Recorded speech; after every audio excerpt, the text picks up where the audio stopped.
Hey guys. This is part 4 of What If Naruto Was Obsessed with Getting Stronger.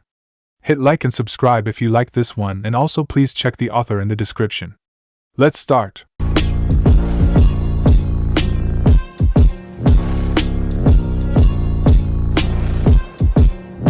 Chapter 9, Salutary Neglect. When one test ends, another begins. Uzumaki Naruto, Tenzo spoke in monotone.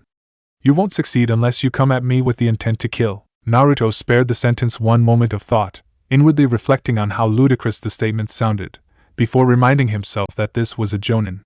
He likely wouldn't be able to kill the man anyway. That wouldn't stop him from trying, however. Tenzo fought back a slight smile as he watched his charge think on the task for a moment. At least he has some common sense, the ANBU thought with satisfaction. Many rookie genin would simply charge in without a thought, either paying the order no heed or so confident in their skills they thought they could actually lay a finger on their instructor. Kakashi had told him as much had happened with his squad. The former captain knew well that it took a ninja of a certain skill to even be able to lay a finger on him were he taking the test seriously. But, just as he was no normal jonin, Uzumaki Naruto was no normal genin. He might even sweat a little. Wind roared to life around the boy's blades as he charged at speeds beyond most his age. Tenzo gave a single nod at the tactic. Naruto correctly assumed that the little kunai trick he'd used earlier wouldn't work twice. Full frontal, however, is too simple-minded. The jonin unsheathed his assassin's blade in less time than it took to blink, bringing the ninjutsu to bear in a strike that would relieve Naruto of his head. The genin didn't disappoint, showcasing his agility. Naruto came to an abrupt halt just outside the radius of Tenzo's slash, pivoting on his right foot and channeling latent momentum and chakra into a burst of speed that sent him sprinting around his new sensei in a perfect circle. Ah, Goken, Tenzo thought. The distinctive tactic was first developed by the renowned taijutsu master Meito Gai, though the style's creator rarely ever used the technique anymore.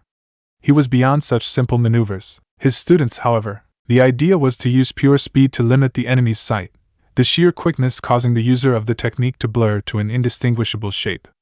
With the enemy's attention split between trying to see the user, as well as trying to predict where the strike would come from, the Goken user would strike. Tenzo resheathed his blade in the exact amount of time it had taken to draw, bringing his arms up almost level with his eyes, elbows pointed outward and his center of mass lowered in what could only be described as a defensive stance. It wasn't a moment too soon, as Naruto came hurtling out of his circle directly behind the jonin, right foot poised and body coiling into a perfect trademark Konoha Senpa. Tenzo rotated quickly, the upper part of his left arm catching the brunt of the powerful kick, hardened muscles unyielding under Naruto's assault.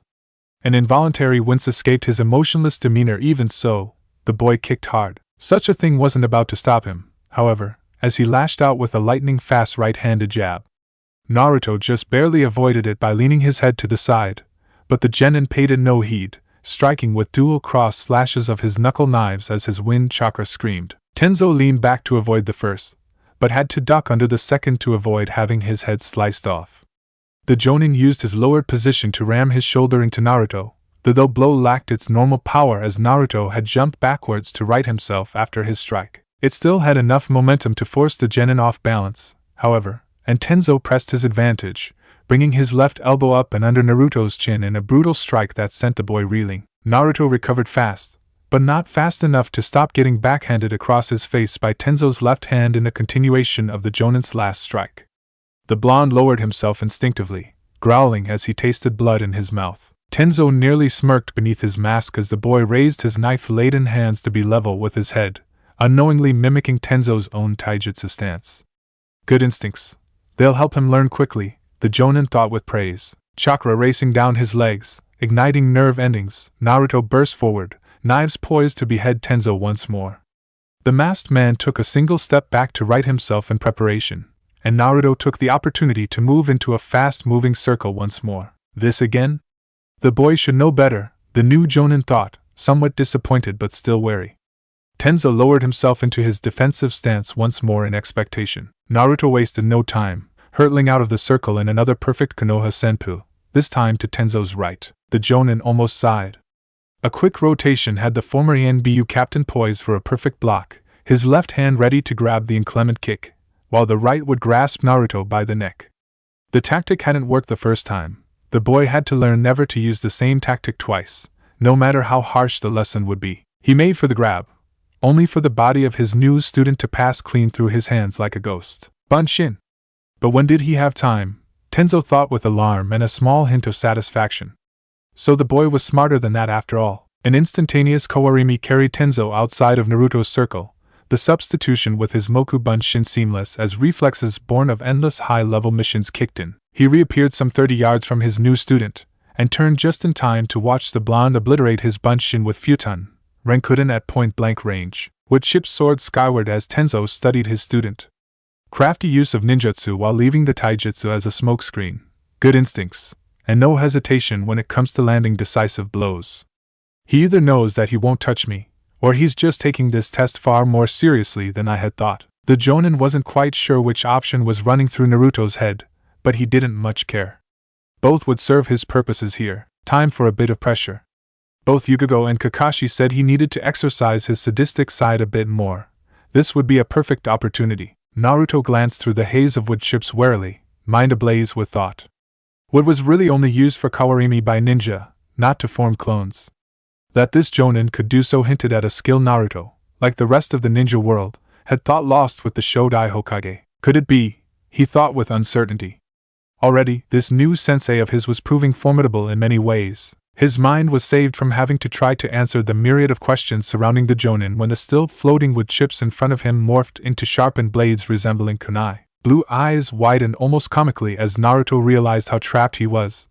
Before lightning-fast hand seals had wood impacting wood rather than flesh and bone courtesy of a substitution. His Kawarimi left him momentarily disoriented, reflexive though it was, and the blonde shook his head a few times to clear out the cobwebs. He apparently shook his head a few too many times, as when he refocused a second later, the clearing was filled with black-clad clones of his new sensei. Naruto cursed sulfurously at the sight, before retrieving his knuckle knives with a lightning-fast swipe at his waist, Futon chakra exploding down their lengths. Senses screaming, Naruto leapt backwards to avoid a hand that burst from the ground to grab his ankle. He landed lightly on the balls of his feet, but immediately was forced to sway to the side to avoid a stab from another clone. A quick weight shift had him in position for a counterattack of his own, but the appearance of yet another black-clad figure at his flank forced him to strafe to his left to make space. Belatedly realizing that he was completely encircled by the mass of black-clad clones, Naruto blurred into action as the ninjutsu-wielding doppelgangers rushed him. Moving almost too fast for the untrained eye to catch, Naruto wove in and out of the mass of clones, avoiding their attacks with seeming ease and always by only a hair's breadth. One stab to the chest was dodged with a spin to his left. The spin led to another in the opposite direction, as Naruto planted his right foot and used his momentum to move in the complete opposite direction, neatly avoiding a slash at his neck. An idea struck him as he ducked under a punch, and he planted his hands on the ground and pushed upwards, sending his body skyward. He sheathed his unused knives in their holsters at his waist, before speeding through the hand seals of a katon jutsu he had secreted from the archive years previous, but only now had the time to practice. Just as he was about to release the grand fireball, his sight of the mass of clones 10 yards below him flickered for an instant. What? He thought with alarm, before the obvious answer lodged itself in his brain. Genjutsu. None of the clones had actually touched him, each of their attacks easy enough to avoid, and he hadn't made any counterattacks due to being far too occupied with dodging the numerous swipes and slashes at his form. He had just assumed they were like the Moku Bunshin he had reduced to wood chips before. Add to that his momentary disorientation, and the conclusion was obvious. The knowledge that this was, in fact, a test of his abilities reasserted itself, and Naruto realized that it was natural for this new sensei to test his genjutsu ability, and he had failed in it spectacularly. The pent-up chakra from the Gokaku no Jutsu was growing too hot to bear, so Naruto released the grand fireball on the mass of illusionary clones with a rage-filled grunt. The fire swirled in the clearing for about 5 seconds before Naruto released the jutsu and fell back to earth, breaking his chakra flow for good measure even though the latent chakra in the air from his ninjutsu would have dispelled the genjutsu anyway. The blonde genin landed without a sound, staring down the single form left in the clearing, his form seemingly untouched by the fiery hell Naruto had unleashed on his doppelgangers. The two locked eyes for a moment, one impassive, one steaming with anger, before Tenzo was suddenly in Naruto's face before the boy had a moment to comprehend what was happening. Naruto took a punch to the face and an elbow to his ribs before he started reacting. The Jonin was fast, and he left Naruto with little time to respond to the sudden bout of violence. The genin ducked under a high elbow, only to receive an uppercut to the face that sent him reeling. It was the space made from the blow, however, that gave Naruto the precious half-second he needed to regroup, and he launched his counterattack with all the ferocity Goken embodied. His first two haymakers were blocked by Tenzo's raised forearms, hands near his head once more, but Naruto adjusted quickly. He lowered his center of mass accordingly, realizing that he wouldn't be able to land so much as a legitimate hit on the man while standing tall, and struck out with one of the lightning-fast jabs he usually reserved for when fighting with his knuckle knives. It wasn't to be. Tenzo redirected the jab with the outside of his left arm before grabbing it, using Naruto's forward momentum as leverage to rotate his body inwards to deliver a shot to Naruto's elbow. A duck under the offending appendage had Tenzo in position, and the Jonin capitalized by viciously elbowing Naruto in the face, sending the Genin's head snapping backwards as blood flowed from his newly bleeding lip. The black-clad man wasn't done, however, taking the opportunity to deliver an elbow to Naruto's left leg, two backfists to his chest, a second elbow to the right leg, before finally grasping the boy by his neck and flipping him to the ground in a brutal show of strength that had Naruto bruised, disoriented, and gasping for air as he lay still on the ground. Tenzo observed the fallen form of his charge silently for nearly a minute. The boy was recovering, slowly but surely. Air which he had gasped for seconds earlier now came in steady breaths. It was a recovery time far faster than ninja many years his senior, and in their primes. Jinchuriki, those created at birth at least, are physical marvels unlike normal humans, even by shinobi standards. Tenzo showed no outward expression at the proclamation, electing to let Sarutobi continue unimpeded, though he certainly held questions. The effect of a Biju's chakra on a human over time has never truly been documented, the Sandaime lectured. But snippets of information about many of the known Jinchuriki state similar observations about physical prowess in relation to their normal shinobi counterparts. They move faster, recover quicker, and given the correct training, are far stronger than normal shinobi. And that's just physical? Tenzo asked. Sarutobi nodded. Yes. The far-reaching effects of the demon's chakra affect everything from physical recovery to chakra capacity. The Sandaime locked eyes with Tenzo. I take it you are far more versed in the more chakra-intensive effects that surround most who harbor tailed beasts. Of course, Hokage-sama. Tenzo nodded. Good. While my son. Tenzo noted how the old man didn't even flinch at the mention of his newly deceased son, not that he expected him to. Sought to enhance Naruto's ninjutsu capabilities and play to the boy's immense talent in that area, I would ask you to concentrate more on the physical, taijutsu aspects of the boy's development. Hokage-sama? Sarutobi almost smiled at the unspoken why. A Jinchuriki's body is malleable, even at an age where most normal humans stop developing, as their genetic structure and past nutrition have a set blueprint as to what the body will eventually be. While I'm not saying to break the boy's bones and reset them in certain ways, I do believe that a more physically oriented training style would benefit the boy in the long run, as it would play to the great strength he will no doubt possess one day. Tenzo frowned, the expression in full view as his mask was off. He was still uncomfortable without it at times. A new taijutsu style? Sarutobi smiled.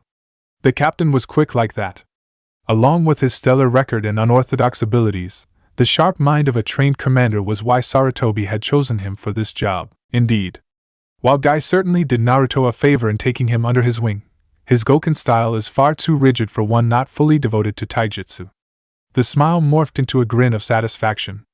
I believe Naruto himself has come to understand this, though he has found little to do about it without proper guidance. Tenzo nodded, in thought once more before an idea struck him, one that Sarutobi had likely been after from the beginning. Shinzo Kara? He was rewarded with a grin that bordered on nostalgic. Rather fitting, no, indeed, Hokage-sama. Though, I wonder how is he to learn such a style in such a short time? I am only to be his sensei for a short time, and even to be adept at the style takes months of training. The former ANBU captain trailed off, the answer to his question smacking him in the face even as he asked the question. At this, Sarutobi's grin became almost gleeful. The hell? Naruto had taken over a minute to fully recover from the beating he had taken, only to receive a scroll to the face as he sat up. He caught it before it reached the ground, however, and turned an appraising eye to it. Kagebunshin? He asked aloud, reading the title. A corporal clone technique that forms a doppelganger directly from the chakra of the user, Tenzo recited from memory, having copied the information from the forbidden scroll of seals onto the scroll his charge now held. The voice of the Jonin who was to be Naruto's new sensei drew his attention from the scroll to the man, drawing a raised eyebrow from the genin. The man, formerly clad in only black, now wore the standard uniform he often saw on all of Konoha's ninja. Navy fatigues covered by a forest green flak vest were offset by the standard equipment pouches in their appropriate places. The only distinguishing feature on the man was the mask-style Hittite that Naruto knew was similar to the one worn by the Night-Aim Hokage. That, and the wooden chair the man was sprawled on lazily that seemed to both grow directly from the ground and conform to every line of the man's body, almost as if it grew from him as much as it did the earth. Naruto shrugged off the sight of the dead bloodline ability, electing to save his questions for later and concentrate on the obviously important scroll. "I take it I'm supposed to learn this," he stated more than asked. Why else would the man give him the scroll? Indeed. The Kage Bunshin is a B-rank restricted technique due in part to its monstrous chakra drain on the user, Tenzo lectured. Due to your extenuating circumstances, it's been decided that you would find the technique to be a boon rather than a detriment. Naruto nodded at the indirect reference to the QB sealed within him. The chakra drain that most ninja would find instantly debilitating likely wouldn't even faze him. He broke the seal on the scroll and unfurled it without a flourish, beginning to read with rapt attention he truly only reserved for learning new ninjutsu. Tenzo watched the boy with calculating eyes the whole time. Any questions? A wry smile crossed Naruto's face, though he didn't look up. Plenty. Your name would be a good place to start. Wry amusement seemed to transfer from student to sensei, as a similar smile broke across Tenzo's unmasked face. Call me Yamato, he said simply. Naruto nodded, still absorbed in his reading, though he noted the difference in call me and my name is. Knowledge was power, indeed. NBU then, the boy thought with some certainty. Most regular shinobi didn't have classified names, after all. He spared a second of thought to he and his team being assigned an ANBU for a sensei, before dismissing it. Nothing bad could come of intensive training, at least in his mind. He was almost finished with his reading when his eyes came to a halt above a passage about the jutsu's effects. Blue eyes met black sharply, and the newly dubbed Yamato broke into a smile. Memory and sensory transfer? Naruto asked. If this was what he thought it was, the other reason why this jutsu is classified as restricted, Yamato said. Physical training? The Jonin shook his head. Only the knowledge of it. Naruto nodded. Even without physical gains being directly transferred to the user of the technique, the Kage Bunshin was still a massive boon to his training. The amount of ninjutsu I could learn with this, hell, even taijutsu could be practiced, Naruto thought with a growing excitement. Why? He asked Yamato. A learning implement. The Hokage believes that direct training in ninjutsu is something you don't require at present, and the technique will help you break down and master any new jutsu you happen to come across, Yamato stated. The Hokage was adamant about not directly teaching Naruto any new ninjutsu besides this one. Let him find them on his own, he had said, a wry smile on his wizened visage. Taijutsu then. A satisfied smile split Yamato's face. That is what I'll be training you in for the foreseeable future, among other small things. And my team? Naruto had no idea how many points he had inadvertently won with the Jonin with his simple statement of concern for his teammates. They have been similarly tested, and will receive training tailored to their needs as well as group training. Yamato offered the boy a small smile. Rest assured, Team 10 staying together is in the interests of the Hokage, and I'm here to help you grow into a functioning and cohesive unit. Naruto nodded, shoulders sagging slightly in relief that his team would be staying together. It was an unvoiced fear of his that they would be broken up and trained separately, but it appeared that wasn't to be the case. So, Naruto trailed off. So, I shall begin your taijutsu and physical training once you've mastered the Kage Bunshin. Naruto raised an eyebrow. Any particular style? He asked dryly. Indeed, Yamato said patronizingly. Shinzo Kara, though you wouldn't have heard its name despite your familiarity with it. The genin realized he would be learning whatever style the Jonin had used so effectively against him in his test. A smile split his face at the thought of using the brutal techniques against his enemies, rather than having it used against him. Lightning fast, physically uncompromising, and viciously. Brutal? Naruto finished cheekily. You noticed, the Jonin drawled. I did. Yes, well. Yamato shifted slightly in his seat, the wood responding to his movements to provide perfect support regardless of his position. It is a seldom used style anymore, its creators having been wiped out at the start of the Second Secret Shinobi World War, but it is effective, and based solely on the intent of the user. Do you want to kill? Do you want to maim? Yamato said, gesticulating at Naruto to get his point across. ANBU style? The boy asked in reference to the many taijutsu styles that ANBU were forced to learn upon their entrance to the program. Yamato was mildly impressed with the boy's knowledge. The Sandaime did say he was good at gathering information. Yes, though it originated in what was once known as Yuzu no Kuni. The Jonin carefully gauged his charge's reaction. Specifically, from the shinobi village of Uzumaki, Naruto finished for him quietly, eyes lowered at the thought of his dead ancestors. You've heard of it, Yamato stated more than asked. I can do my research, Naruto said quietly. Certain subjects motivate me to dig more than others, he finished somewhat cryptically. Yamato nodded, taking note of the change in his student's tone and mood. Maybe I should have been less blunt, he thought in retrospect. He wasn't used to dealing with children, and certainly not orphans with emotional baggage. Do you think of them often? He asked gently. He too was an orphan, and could sympathize with wanting to know about one's family. Unfortunately, he had never actually found who his was. Naruto shrugged, visibly collecting himself. He didn't like thinking about his family. Only if I can help it. Thinking about them does me no real good, does it? Best just to move on, Yamato nodded. While jaded, especially coming from a preteen, it was a good outlook to have on life for a shinobi. There were things that you just couldn't change, and dwelling on them did no one save your enemies any good. The style? Naruto asked, eager as ever to steer the conversation back into safer waters. Safer waters that had nothing to do with his feelings about his deceased relatives. Ah, yes. Yamato shifted himself once more, and Naruto watched as the wood moved with him. It was somewhat disconcerting. Shinzo Kara, beyond standard katas that you will be learning, is truly all about being knowledgeable of your surroundings. Whether those surroundings are people, trees, weapons, doesn't matter, the Jonin lectured. Naruto got the impression that this wasn't the first time the man had made this speech. Knowledge of actions and whatever reactions you choose to implement. A defensive style? Naruto asked, as that is what such a style would be classified as. Surely not. In the way I use it, yes, Yamato confirmed. You, I suspect, will bring a more offensive-oriented mindset to the style. Naruto raised a blonde eyebrow. I wasn't aware that a mindset could be brought to a taijutsu style. Yamato shrugged. With most, more rigid styles, the mind of the user only truly affects how hard they hit, as there are only a set number of moves and katas that one can use while still conforming to the style. With Shinzo Kara, while there are certain patterns and even katas, the mindset of the user is everything. When put into practice, there is a constant choice that has to run through the user's mind. In reacting to this, do I seek to kill, or to maim, or even to not injure? Naruto nodded at the explanation. No matter what though, each option hurts. That they do, Yamato confirmed with a wry smile. Naruto settled back in thought, his eyes drifting to the open Kage Bunshin scroll. He wasn't entirely sure why he was learning this new style of taijutsu, but he wasn't going to complain about it.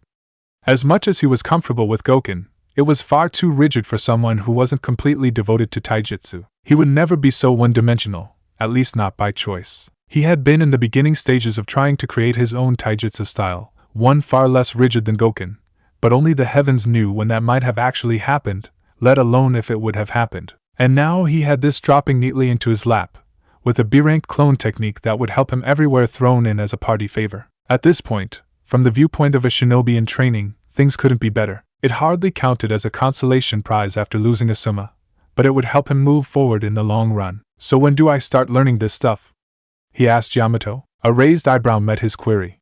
When you learn that jutsu, was the answer. Naruto blinked once, grinned, and settled down into his training mindset. I'll get along with this guy just fine, he thought with satisfaction. I don't like this guy. Naruto just rolled his eyes at the complaint that was now fast becoming Ino's most used sentence. Unfortunately, he was alone in this, as in a surprising twist of the norm.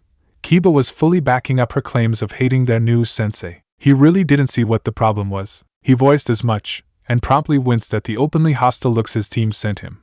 He rolled his eyes again, out of sight of course. Leave it to Ino and the mutt to finally agree on something, and that something being disagreeing with him. Honestly, he felt like he was on a team with children sometimes. Sensei! He called. Yamato, sitting as always in that weird chair of his, opened his eyes. Naruto didn't think for a second that the man had been sleeping. He had been thinking. A slight smirk crept up the man's face, about the only emotion the man showed on a regular basis. Ready then? Naruto gave a single, curt nod, steeling himself. The preteen turned once to look at his two teammates, locking eyes with Kiba. The boy nodded back, though with considerably less intensity. Naruto just sighed. He'd have to have a long talk with the two of them after this session was over. It was due. Refocusing, Naruto stared down his new sensei for less than a full second, before breaking into a full-on chakra-enhanced sprint at the man. Peripheral vision degenerated to a blur as Naruto moved. True tunnel vision only staved off by an intense concentration that didn't allow the blonde to slip into Shunshin. 10 meters, 5 meters, come on, Kiba, Naruto mentally screamed. Almost 3 meters from his waiting sensei, Naruto felt the distinctive grip of chakra take hold of him for a split second, before disappearing just as quickly as it had come. Useless mutt. 2 meters from Yamato, Naruto halted the majority of his forward momentum, gripping the ground with chakra for leverage, and rotated himself into a counterclockwise spin that carried him past his waiting sensei. Feet planted, tendons screaming, Naruto came to a full stop on the other side of Yamato, arms raised to his eye level in anticipation. He wasn't disappointed. Blurring almost too fast for the genin to see, Yamato struck out with a right-handed haymaker that was blocked by Naruto's left forearm. Countless hours of clone training memories came to the fore in the blonde's mind, and he moved to grab the offending appendage and turn defense to offense. Chakra-laced fingers slipped over Yamato's retreating hand, finding just too little to grab hold of. Plan B then? Naruto shuffle-stepped to his right, managing to neatly avoid a thrust kick from the jonin, and ducking under a follow-up that would have landed him in a nearby village. The genin lowered his center of mass before lashing out in a sweeping low kick at Yamato's legs, aiming to relieve his sensei of his balance. The former ANBU captain leapt over the leg sweep, but Naruto had expected it. Having only fractions of a second, Naruto pivoted like the wind, coiling and uncoiling faster than ever before and launching a brutal elbow at his airborne sensei with all the speed and suddenness of a snake. It connected solidly, the chakra-empowered strike launching the former ANBU back and sending him to the ground. Naruto grimaced for less than a second before, senses screaming, he turned rapidly, arms raised in his now trademark taijutsu stance. It too proved futile, however, as Yamato occupied one of his arms with a cross punch before spinning Naruto off balance and sending him careening across the clearing with a kick to his exposed chest. The genin landed hard, and had a moment to glance at the downed and splintering form of Yamato's Moku Bunshin before grimacing in pain. That hurt. Falling back to the earth, Naruto took a leaf from Shikamaru's book and simply stared at the passing clouds for a few moments, reveling in the relative peace. It was about all he managed to get these days, in between personal and team training coupled with being Team 10's new mediator. As frustrating as it was, he was forced to admit that the earlier vitriol both Ino and Kiba had been spewing at their new sensei wasn't an isolated occurrence. It had been a sum total of 2 weeks since Yamato had taken the reins of Team 10, and it had been a rough going even from the very beginning. Kiba and Ino had been determinately frosty toward the jonin, and the man's own aloof attitude, oftentimes a bit robotic, certainly hadn't helped matters. Naruto had been left as the man in the middle, with Kiba and Ino committed to their private rebellion on one side, and Yamato stuck with simple reprimands. Anything more would cause both of the genin to close up even more, that much was obvious to even Naruto, on the other. And really, short of beating the two of them, which Naruto was loath to do, the boy couldn't really think up a way to get them to stop bitching. A hand blocking his view of the clouds helped him back to the present, and the genin grasped it firmly, letting Yamato pull him into a standing position. He winced slightly at the fresh pain from where the man had kicked him.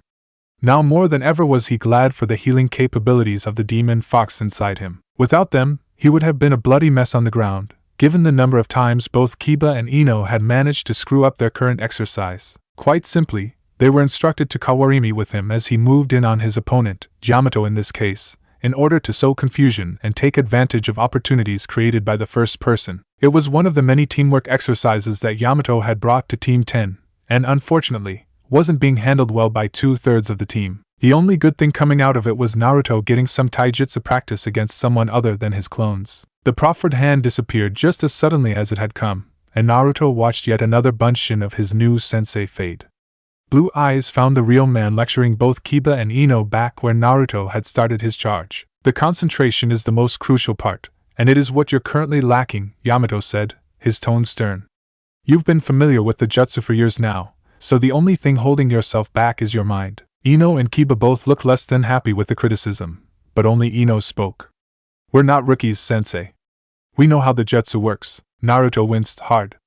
Both Ino and Kiba had been skirting around the edges of disrespect and outright insubordination for the entire 2 weeks Yamato had been their sensei. He brushed the majority of it off. The Sandaime probably told him to go easy on them for a while, but most of the two's little rebellion had been far from direct, the words spoken between them and occasionally Naruto, at which point the blonde boy would try, and fail, to impart some form of common sense. This, though, was overt, and Yamato had no reason not to put the two in their place. Is that so? The man questioned. His voice was level and his face as impassive as ever, but Naruto could easily detect the undercurrent of frustration in the jonin. Indeed, if that were the case, you wouldn't have so much trouble with what is by far the simplest of team-based maneuvers in Konoha's playbook. As it stands, only your third teammate seems to be able to manage it. Naruto had never really been one to be awkward, which couldn't really apply to someone who had been an infamous prankster in his younger days, but he couldn't really help it in the face of his teammates' resentful looks. It wasn't his fault he had picked up the technique quickly, months before really, they simply weren't concentrating. Hell, he was the one getting beaten down by their sensei every time Kiba or Ino managed to botch the technique. I wonder at what exactly you were taught previously, if such a simple exercise in a basic jutsu keeps eluding you. The blonde genin bristled at the implied slight against Asuma's teaching, but managed to rein himself in. This was a dressing down long overdue and, no matter how much he liked his teammates, he knew that they needed it. Friction like this needed to be resolved quickly or Team 10 might as well disband, given what their future effectiveness would look like. While Naruto was restrained, his two teammates were not. Our sensei taught us well.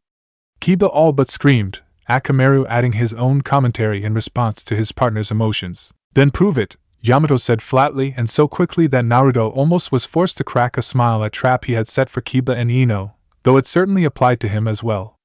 If, after this, they continued to make their little rebellion a nuisance, they'd be dishonoring Asuma's memory, slighting all the work he had put into Team 10's growth. It took a few moments for other 2/3 of Team 10 to get the jonin's ploy.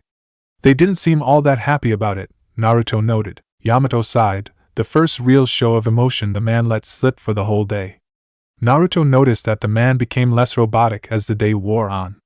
The jonin decided to finish ahead for the day, and dismissed the team with a stern note to think on what he had said. Naruto retrieved his pack from where he had tossed it some hours earlier, idly taking out an energy bar and tearing it open. A quick glance at the path that led back to the village showed Kiba and Ino already on their way out. Neither of the two appeared to be in much of a mood to wait for him, to Naruto's chagrin, so he had to hurry to catch up. He threw Yamato a nod on his way past that the jonin didn't bother to return. Drawing level with his team, Naruto listened with less than rapt attention as Ino and Kiba muttered insults of varying potency, shaking his head all the while. Finally, having had enough of both, Naruto interrupted. What the fuck is your problem? The blonde didn't flinch as the hostile looks of earlier returned. They were expected at this point. Undeterred, he continued, we're supposed to be trying to get back to active duty and all you two are doing is fucking around like little kids. Ino looked like she was ready to deck him, but Kiba broke in before the blonde could get a word in edgewise. What's our problem? The fuck's your problem? Asuma-sensei is dead and you're acting like nothing ever happened, and here was the heart of the issue. Asuma. Simple though the answer was, it was nonetheless extremely complex and difficult to deal with. From Naruto's perspective, Asuma had died a hero's death, but it had been of his own making. No one had forced him to stay in wave and fight, but he had chosen to, dragging Team 10 with him into what would and should have been an early grave for all four of them.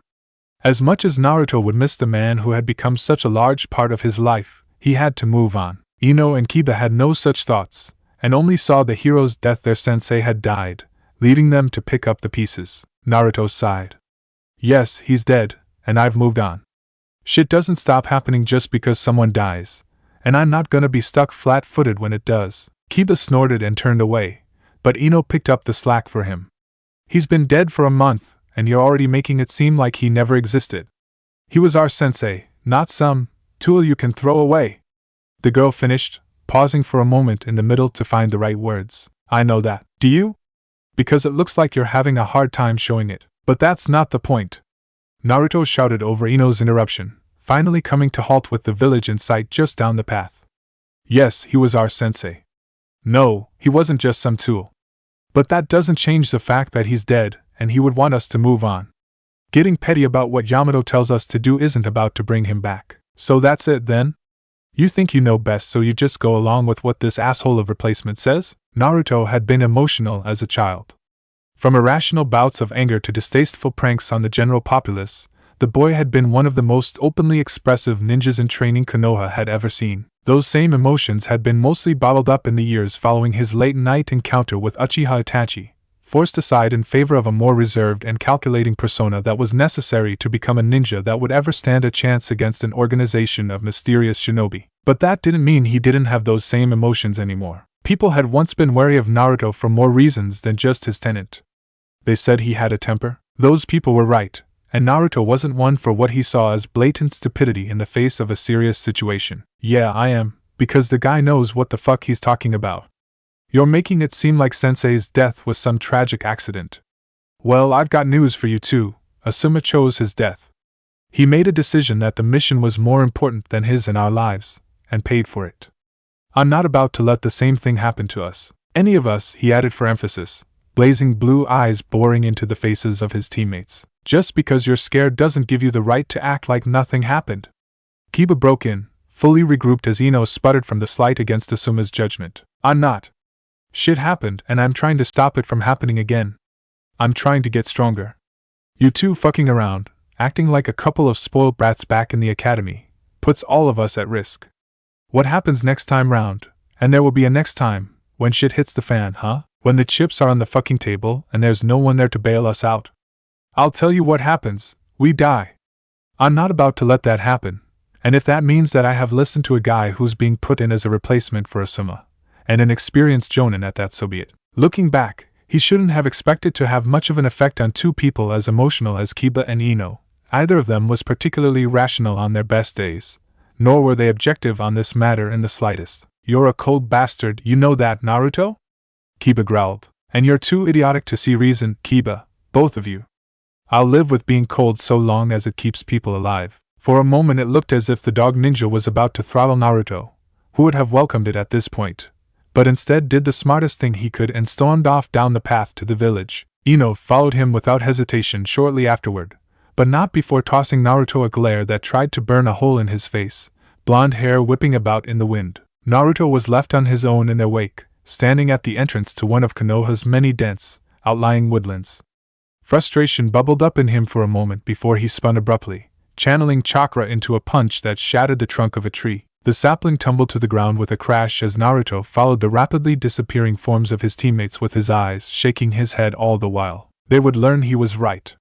They would have to. Twin A and Bu on the rooftops halted across from one another without a sound. Heads turning in opposite directions, the elite shinobi surveyed the surrounding area with critical eyes. Save for the few forms of late-night walkers or workers, the streets were empty. Konoha was a shinobi village, and as the strongest, it wasn't surprising that foreign agents would do their utmost to infiltrate it. It was at this time, past midnight, that ANBU was in full force in their patrols. Infiltrators were caught weekly, almost daily at times, and every nook and cranny needed to be surveyed. The first, a woman wearing a dog mask, flipped through a quick series of hand seals before nodding. Her partner, a lizard-masked man, nodded back, binding his hands together in a ram seal. A single pulse of chakra, not big enough to disturb any sleeping villagers, emanated from the shinobi, the technique working to unearth anyone hidden in a genjutsu. It had the added effect of rebounding off of surrounding nearby chakra presences, alerting the male ANBU to anyone using natural cover. There was one nearby, but the chakra indicated they were sleeping on the inside of the wall. 5 seconds after the pulse dispersed, the lizard-masked man sent out one more, just to be safe. Satisfied after finding nothing, he gave his female companion a nod. With a whiff of displaced air, the duo vanished into the night, having disturbed no one. Using chakra to cling to the side of the building the two ANBU had just surveyed, positioned on the inner edge of a window, Naruto breathed out in a slow, steady exhale. The blonde, clothed entirely in a blue so dark it could be black, counted out 2 minutes in his head starting from when he heard the two ANBU leave. He was no censor, but two highly trained chakra presences were hard not to notice in a village full of sleeping people. Reaching the 120-second mark, Naruto deftly and silently leveraged himself, gripping the wall with chakra, and flipped onto the roof. Landing in a crouch, body low with his right leg extended in case of any sudden movements, the genin did a quick 360-degree visual check of his surroundings. Finding no one, and mentally congratulating himself for avoiding the patrol, he relaxed for a moment. An easy smile crossed his face, concealed by a half-mask though it was. It was almost fun for Naruto, indulging in what had become one of his guiltiest pleasures. Sneaking past patrols on his way to some late night, or early morning, as it was, training was a bit of a pastime for the blonde. As an academy student, He wasn't given access to the training grounds without special permission, and no one ever seemed willing to give it to him, so he made do, as he always did. True, there was no reason for him to have to sneak past patrols to get in some late-night training. As a genin he had full access to all but the Forest of Death, reserved for Chunin and up, but it helped keep the hard-earned stealth skills sharp. Anyone could be fooled by a good enough cloaking genjutsu or ninjutsu, just like anyone could break a good enough genjutsu. It took real skill to sneak past patrols without using chakra, and it was one of the things that Naruto had taken pride in for years, knowing where to hide, how to position the body and suppress enough your presence to seem like a chakra presence that was so close to the building's edge as to be inside it, how to move without expending chakra and go undetected in a village full of watchful lookouts. It was things like that that counted as real stealth. Asuma had often said that Naruto was born to be an infiltration specialist. The man was right. Taking a moment to feel the wind through his skin-tight mesh shirt, Naruto surveyed his surroundings once more, before silently creeping his way to Training Ground 11. A shunshin would have been quicker, but with how locked down a hidden village was at night, the speed technique was simply a way of asking to get caught. Landing softly in the clearing, Naruto pulled back the blue bandana covering his hair to scratch his head before replacing it with a blue hoodie, shinobi grade, from one of his storage scrolls. Tight-fitting clothing was a must when sneaking around, as loose garments flapping in the wind were a dead giveaway to any observant patrols. Fully covered from head to toe in blue, Naruto brought his hands together in a cross-shaped seal. Kage Bunshin no Jutsu, he murmured. 12 puffs of smoke heralded the arrival of his clones, each clad in the same clothing as he. A single nod greeted the doppelgangers, and they each moved into the nearby trees, disappearing from the original site. Back in the clearing, Naruto centered himself, calling up the numerous lectures on his taijutsu Yamato had given him, as well as the hours of practice he had gone through with his clones. Taking a deep breath, Naruto drew his former sensei's trademark knuckle knives and made his way into the trees, tensed in anticipation for the rustlings in the dark. Chapter 10. In the presence of enemies. A dull thump sounded by Konoha's main gate as Naruto casually dropped his travel pack. Dirt kicked up in a cloud, coating his sandals and mid-calf high bandages in a thin layer of grime.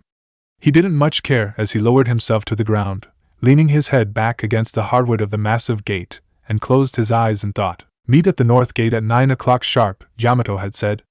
We have a joint mission. Pack for 2 weeks' worth of travel. The Jonin hadn't said anything more the previous day, preferring instead to vanish in the standard Konoha shunshin.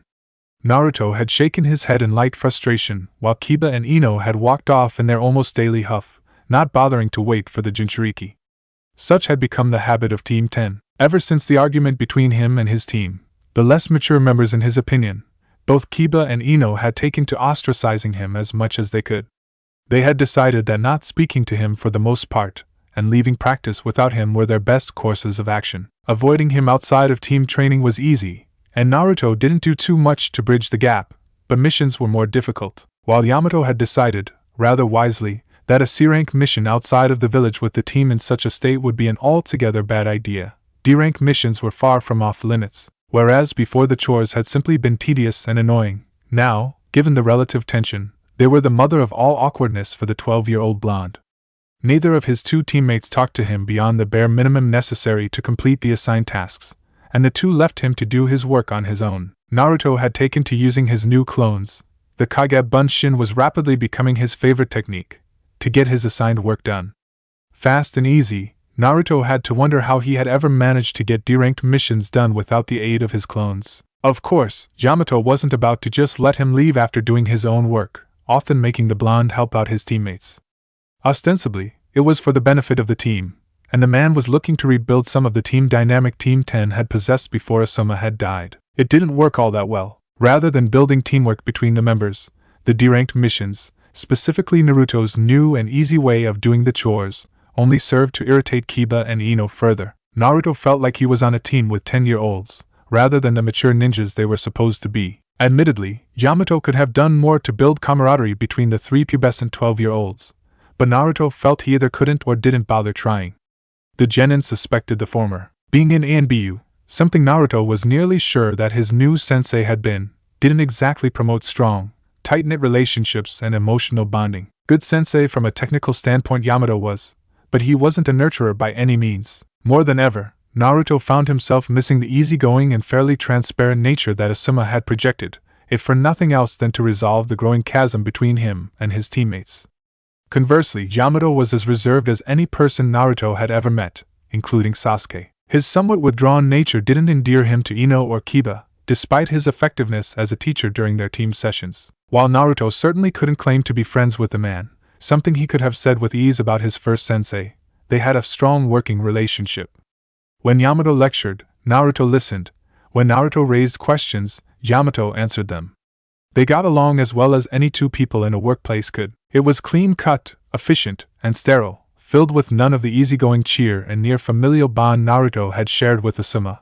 But it worked. Despite himself, Naruto found himself content with his relationship with the former ANBU, a sentiment only compounded by his steady growth under the man's tutelage. Yamato could teach, and Naruto was more than happy to learn. Beneath it all, Team 10 splintered.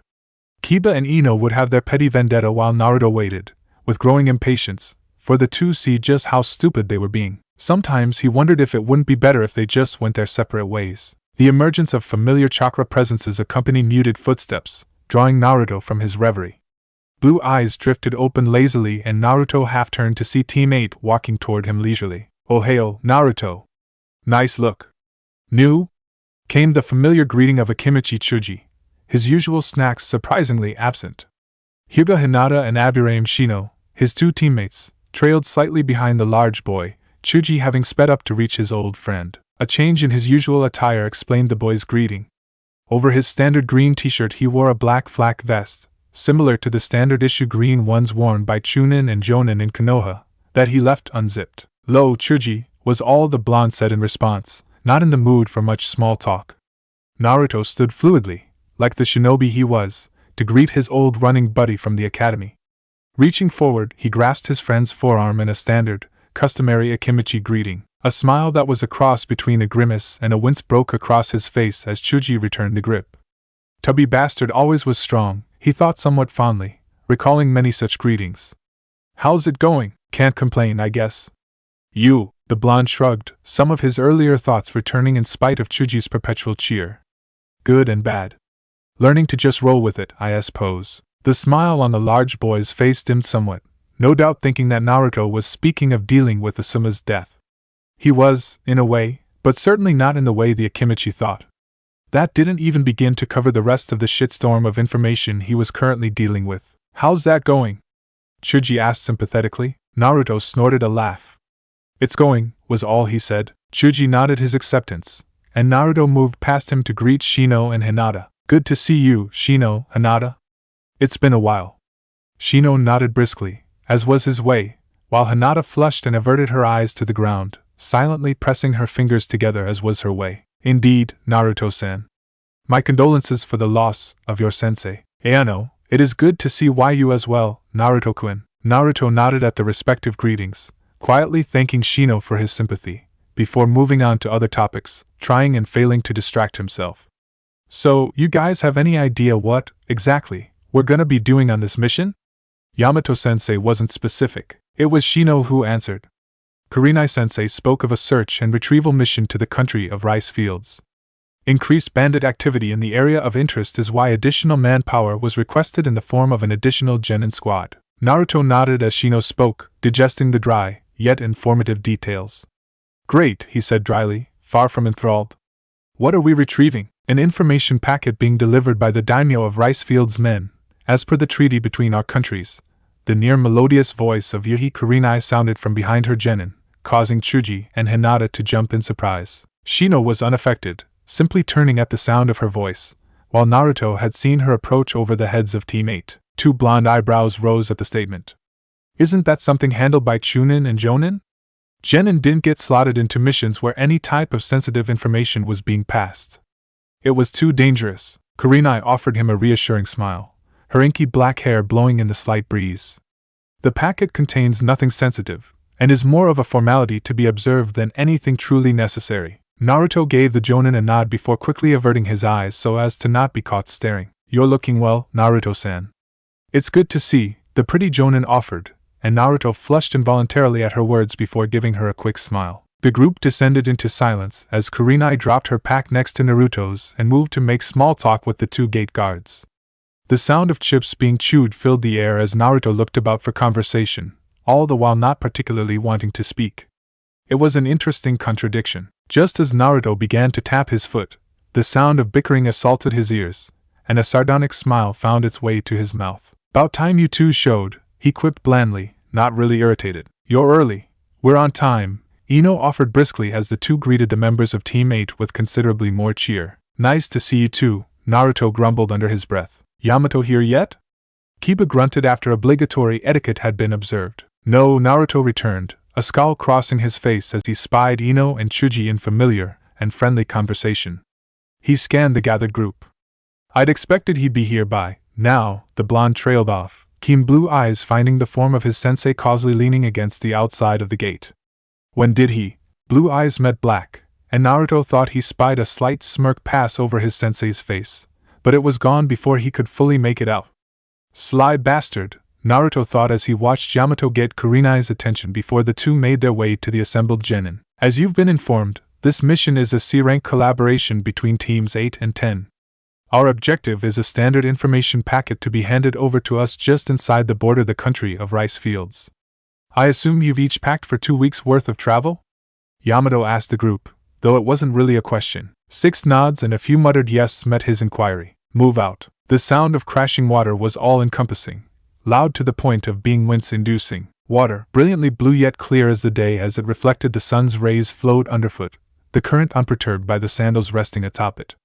Naruto didn't see the water, however. Neither did he see the myriad of ensnared fish struggling upstream beneath his very feet. He didn't see the sun's refracted rays, somehow managing to create a near rainbow in the thin mist permeating the air halfway across the river into the country of rice fields. Nor did he see the trees extending behind him for miles along the river on which he stood, finally giving away to water and rolling fields and hills. He barely even heard the sound of the awesome waterfall to his left, deafened as he was by the sound of his own heartbeat. All Naruto saw was stone that gave way to a flash of indigo hair, and red eyes that inspired both envy and terror in him. Eyes as blue as the water flowing beneath him were locked on the carved face of the man who Uchiha Itachi had warned him of 4, almost 5, he corrected himself, years ago. Uchiha Madara. His hands clenched at his sides unconsciously and his eyes narrowed as his internal equilibrium was disturbed by the swirling, almost nauseating sensation of the Kyuubi's chakra being drawn upon as the name of Naruto's formerly faceless nemesis echoed through his subconscious. The reaction was mostly his, though he suspected that the Kyuubi might have played a small part in the stirring of the pot. The beast could probably be considered the only sentient being in existence that could honestly say that he hated Uchiha Madara more than Naruto did. And Naruto hated him quite a bit. He had been all but responsible for the deaths of both of his parents. Listless blue eyes stared out at the 200-foot-tall cage in front of him, seeing but not truly comprehending the vision before him. Around him, water rippled in great waves and the walls shook as the Kyuubi's mocking laughter erupted, the beast glorifying in the pain it could cause its container. The Yondaime, his father. Naruto could see nothing, could feel nothing in the wake of the information that was as close to earth-shattering as Naruto felt he would ever receive. The Yondaime, the man he had adored for his childhood and hated since he had learned of his burden, was his father. The fact that his mother had been both the last of the once proud Uzumaki clan and the previous container of the Kyuubi was all but shoved to the wayside in the face of his father's identity. Pushed aside in the face of the curse Namikaze Minato had given him. Beyond the cage, beyond the swirling water and the miasma of crimson-colored chakra that crashed and broke around and against him, beyond the fox's cruel thundering, one thought penetrated Naruto's mind. "Old man, why didn't you tell me?" Even now, the thought would echo across his mind every now and then, putting him into a mood of gloom and introspection as he tried to piece together why the old man that he had looked to as a grandfather had withheld information so critical to his identity. He never came up with much, nothing so serious that it would prevent the Sandaime from telling Naruto due to any real danger to him. Needless to say, his teammates on the mission to Rice Field Country had stayed clear of him for the majority of that day. He had gone to the Kyuubi for information on Madara. The fox obviously would have information to yield about a man he had tasked Naruto with killing, to be greeted with the tale of October the 10th 12 years previous. The tale of how Madara, a man with chakra fouler than even my own, the fox had said, had managed to rip the beast from his mother's seal and force it to his will with his Sharingan's trickery, all but killing his mother, Uzumaki Kushina, in the process, before setting it loose on Konoha. The Yondaime, the fox had concluded after some years of thought on the matter, for it hadn't been present, had fought Madara to a standstill before breaking the Uchiha's hold over the beast and sealing it away in Naruto. The fox had been far from pleased to relate the tale of its own imprisonment, but took a vindictive solace in the fact that Naruto felt as much pain as it did at the revelations. Naruto had been all but silent for the day, and his team had been even more skittish around him than normal, correctly sensing his mood and having no wish to tempt the sleeping dragon. Yamato had seemed to ignore the episode for the most part, but Naruto had sensed, when he had bothered to pay attention to those around him, that the man was wary. Not for the first time did Naruto wonder about the man's placement on the team as sensei. Sarutobi was no fool, and it would have made no sense to saddle some jonin, even a former ANBU captain, with a tailed beast container if they would be ill-equipped to deal with it. It was especially so, now that Naruto had accessed the fox's chakra. A flash of red in his peripheral vision sent a shock of terror through him, his body unconsciously associating the color with the famous dojutsu of his Uchiha nemesis. Fight or flight took hold of the blonde for a single second, his brain shooting orders down nerve impulses at the speed of thought. Arm and leg muscles tensed in preparation, and Naruto's right arm twitched in expectation of delivering a jabbing palm strike to his assailant's throat. The motion was never completed, halted in the middle as Naruto realized, belatedly, that the flash of red merely belonged to Yuhi Kurenai's dress, not Uchiha Madara's Sharingan. Get a grip, Naruto, he chastised himself, noting that though the female jonin looked at ease, the tightening around her eyes spoke of her knowledge of his reaction. Both teams are ready to move out, Naruto, she spoke, her soft voice somehow carrying over the roar of the falls. He nodded once, curtly, and turned to follow her back to the small camp the two teams had made just inside the border of Fire Country. The journey from Konoha had been a long one, requiring non-stop running since that morning, and all the genin were in need of a rest to regain their bearings for the rest of the mission. They entered the camp in silence. Naruto's trained eyes quickly locating his teammates, and those of Team 8 loitering about a clearing that had been filled, just a few minutes previous, by a good-sized wooden house that Yamato had seen fit to make grow from the ground. The man had apparently decided to rest in style. Naruto had never seen his teammates happier with their sensei than they had been in that moment, though they returned to their usual cold treatment a few minutes later once the novelty had worn off. Yamato himself was packed and ready, standing at the edge of the forested clearing to observe the 5 genin. Naruto spared the man a nod as he passed him, swiftly walking to his pack that was leaned against a tree. The blonde had never bothered to unpack, preferring to relieve himself quickly in the woods before making his way to the Valley of the End to brood. He took up a position next to his sensei and watching the proceedings.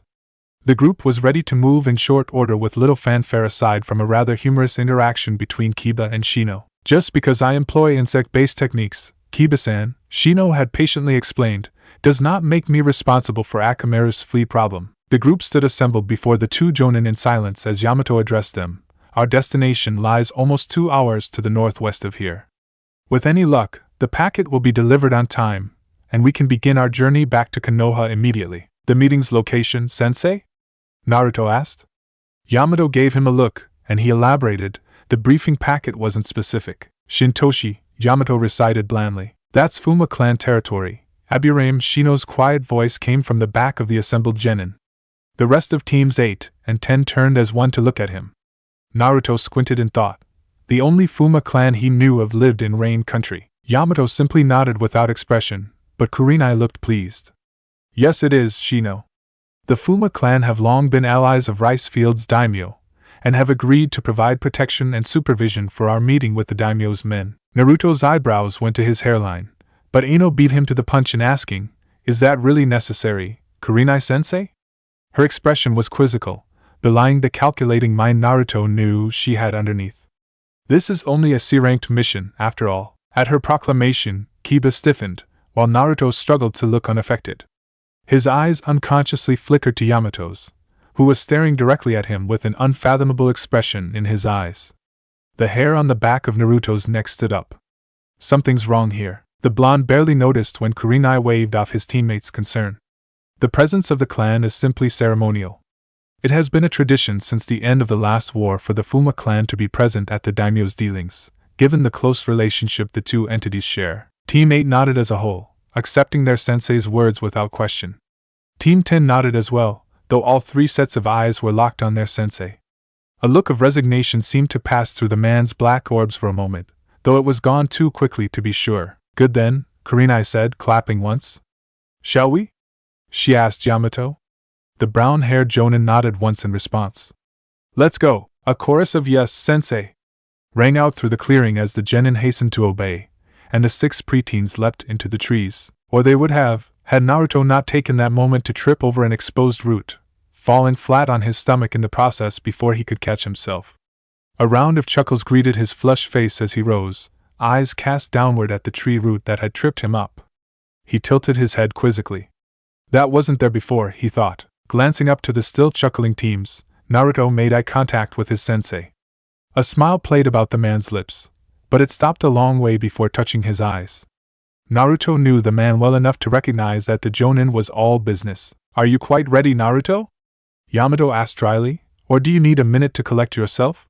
We can wait. The collective gazes of the whole group snapped to the brown-haired jonin at the sheer novelty of the usually sober man cracking a joke, while Naruto stiffened unconsciously at the feeling of something crawling up his leg. Only his expectation of his sensei sending him a message kept him from crying out in surprise as what felt like a snake slithered up his right leg before depositing something in his pocket. A lightning-fast glance to the ground revealed the root he had tripped over quickly retracting, burying itself in the ground where it had come from, just as he had expected. Blue eyes sought black once more, but the man was looking to Kurenai now as she gently reprimanded him for making fun of his student.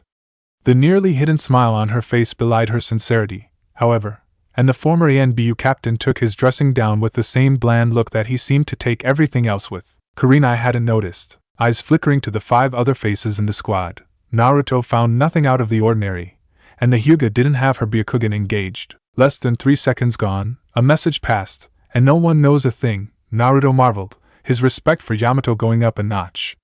His hand drifted to his right pocket, where he casually felt what seemed to be paper stuffed inside. He refrained from raising an eyebrow. The man could bend wood to his will, and paper was made from trees after all. A scant 3 minutes later found Naruto in the trees, taking up the rear of the group as they left the site of the Valley of the End in their wake. It wasn't hard for the blonde to surreptitiously remove the paper Yamato had passed him without the notice of the rest of the group, positioned as he was. Blue eyes scanned the note quickly. Instead of writing with ink, the paper looked to have pieces cut out of it in the shape of letters. Naruto squinted slightly, as the weird letters took some adjustment of the eyes to read properly. They formed a concise list. Information packet objective, retrieved from Fuma contact, Otogekyu no Sato, new. It said nothing more, but Naruto knew enough to put the pieces together. Despite being labeled as a simple C-rank retrieval mission, the joint effort was simply a cover for the 2 jonin, probably Yamato specifically, to collect some form of information on Otogekyu no Sato, some new village. Whatever it was that was being retrieved, it was obviously sensitive enough for the Hokage to devise a cover for it. The old man didn't want this new village to know about Konoha's espionage. Beyond that, the fact that it was entrusted to a former ANBU captain spoke volumes about how potentially important this information was. A spark of frustration and anger rushed through him at the knowledge of the secret mission. His team had been victim of a mislabeled mission once before, with deadly consequences. That he and his team were being thrown into the line of fire again, this time with the Hokage's full knowledge, nearly made him scream at the unfairness of it all. But isn't that what being a ninja is all about? A small, traitorous part of his brain supplied. Wasn't that exactly what Asuma had been warning him about back in Wave? About how mission objectives wouldn't always be defined, how information would be limited, and how he would have to adapt and deal with it in order to stay alive as a Chunin and Jonin, let alone be successful. Yes, he decided, this is exactly what Asuma-sensei was talking about. Life wasn't fair, especially for a ninja. Naruto knew this better than anyone given his upbringing, yet he allowed himself to fall into the same line of thinking as his teammates, allowing himself petulant reactions in situations that, while indeed unfair, couldn't be changed, and where complaining did no one any good. That couldn't happen, that wouldn't happen. Not anymore. Bitching about his situation hadn't gotten him anywhere as a child, and he had accepted that and learned to live with it. He'd do the same here. He couldn't say anything without blowing the mission's cover to Team 8. All he could do was be as ready as physically possible, and be prepared to carve up any Otonin who happened to cross paths with their group. He sped up briefly, passing Yamato's note to Kiba and giving the Inuzuka a tap on the shoulder to let him know. His teammates, at least, deserved to know, and he doubted that Yamato would have expected the information to be kept from them anyway. Once sure of the dog ninja's awareness, Naruto dropped back, adjusting his weapons pouches and readying his knives. The group of Konoha ninja didn't reach Shintoshi until it was nearly nightfall, at which time they were invited to dinner at the expense of the Fuma clan head, a man ever eager to impress his guests. Yamato had looked ready to immediately refuse the kind offer, obviously in a hurry to get whatever information the Hokage was to receive from the clan back to Konoha as quickly as possible. But the genin weren't trained for operating on zero rest. It had been a long journey for the genin, and each of them was quite ready for some rest before setting off the next morning. And it wasn't as if Yamato had any real excuse to leave, given that this was supposed to be just an average C-rank mission and he wasn't about to blow the real mission's cover. Kurenai's logic had won out in the end. They were surrounded by friendly clan members and in friendly territory. It would be better to rest sooner, rather than have to stop in the middle of their journey back to deal with a genin who happened to pass out due to lack of rest. The former NBU wasn't too happy with the decision, but refrained from showing his displeasure. It was clear enough to most, however, that the man was on edge, and they steered clear of the jonin for the night. Dinner was an altogether pleasant affair, with the clan head, Hanzaki, treating the Konoha ninjas to what was far closer to a feast than a regular dinner. The man apparently wanted to show off, and the Konoha genin were far from complaining at the ridiculous amount of food in front of them. Chuji, especially, had enjoyed himself. For Naruto, though, the entire affair was an exercise in trying his limited patience. As he had expected would happen, Kiba had immediately passed the note Yamato had made off to Ino. What the blonde hadn't expected, though he probably should have in retrospect, were the reactions his two teammates would have to the thought of a secondary mission beyond their own. Instead of coming to the conclusion that the Hokage obviously had his reasons for sending their team, specifically Yamato, to retrieve covert information, the less mature thirds of Team 10 unanimously decided that the whole situation was far too familiar to the botched mission in Wave, and that it was all Yamato's fault. The latest bout of wisdom from the dynamic duo saw Kiba and Ino cornering Yamato immediately when the two teams broke for a few minutes of rest, with a hushed shouting match and a severe dressing down following shortly afterwards. It was only Naruto's fast talking to Kurenai and the pretty Jonin's ability to run interference with her own team that prevented the entire mission from being aired right then and there. Naruto wondered at the futility of it all. Sure, people would believe what they wanted to believe, and there was no way that Team 8 would have had any inkling of a different, covert mission, but the three genin weren't stupid. They would start suspecting something at some point. Shino at least was perceptive, and then the whole mission would be blow open. Needless to say, Naruto had received a dressing down of his own once Yamato had made sure that Kiba and Ino weren't about to defect. Apparently he hadn't been supposed to share Yamato's information with his team. And used to being in the wrong, the whole scene had screamed unfairness at Naruto, but he had swallowed his displeasure. He didn't have to like it, however. At length, he found himself holed away in a corner of the clan head's house, a rather large building in the very center of Shintoshi, reading through the earth manipulation section of the scrolls that Asuma had given him before the Wave mission. He remembered the first stages of his wind training under the dead Jonin with nothing even close to familiar fondness, and had hoped that he would have to do nothing more involving leaves. The scroll said differently, and Naruto added it to the growing list of frustrations that the mission was heralding. Yamato and Kurenai were talking quietly with Hanzaki, though Naruto couldn't hear what was being said from his position. He suspected it had to do with the mission, but couldn't be sure. Yamato had conveniently disappeared for a few minutes before dinner, and had returned far more at ease than he had seen before. It wasn't something noticed by one who wasn't looking for it, but Naruto had been paying special attention to both Jonin ever since Yamato had told him about the real mission. A slight ease in the shoulders, less tightness around the eyes, fewer discreet glances about, small and unnoticeable under normal circumstances. But the circumstances weren't normal, and Naruto wasn't a normal genin. The whole thing seemed suspicious, and led Naruto to believe that the necessary information was not being delivered with the daimyo's men, as he had thought before, and was retrieved instead by a separate contact inside the clan. The blonde admitted to himself that he could be wrong in his assumption, but felt that after a month and a half of quietly observing his new sensei that he could pick up a few of the man's idiosyncrasies. Yamato hadn't seemed half as relaxed the entire trip, even when the samurai had hand-delivered their packet to him, and the genin couldn't think of any other reason why the man might be so now. Thoughts of his enigmatic sensei flew from his mind as a blue and orange blob shaped like a human dropped itself next to him.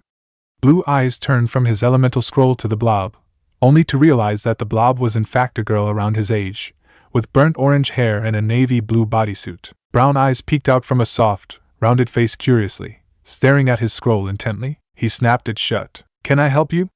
Naruto asked in his best polite voice, even as the girl turned her eyes to him with mild annoyance. "No," she said after a pause. Her voice was harder than Naruto had expected, having pegged her to be about his age, but carried an undercurrent of something that the boy couldn't quite place. Well, alright then, the blonde thought with a bit of wonder. He reopened his scroll, this time trying to actually get some reading done rather than muse about the mission, and was unsurprised when the orange-haired girl didn't move, but instead returned her eyes to the earth manipulation text. The simplest of exercises for students of earth manipulation is the leaf-crushing exercise. Similar to its counterparts, leaf splitting, burning, and shattering, the exercise is designed to force the student to become in tune with the nature chakra. With earth manipulation, it is important for the student to attempt to crush the leaf, not with pure chakra pressure alone, but by allowing the life energy to seep into the leaf and force it to crumble, rather than do so from the outside. Ironically, this exercise is most similar to the leaf shattering technique, its lightning nature counterpart, despite being elemental opposites.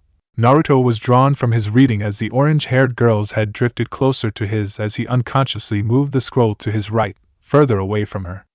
The genin looked to her sharply and met brown eyes once more before they glanced away, a faint blush marring pale cheeks. "Can I help you?"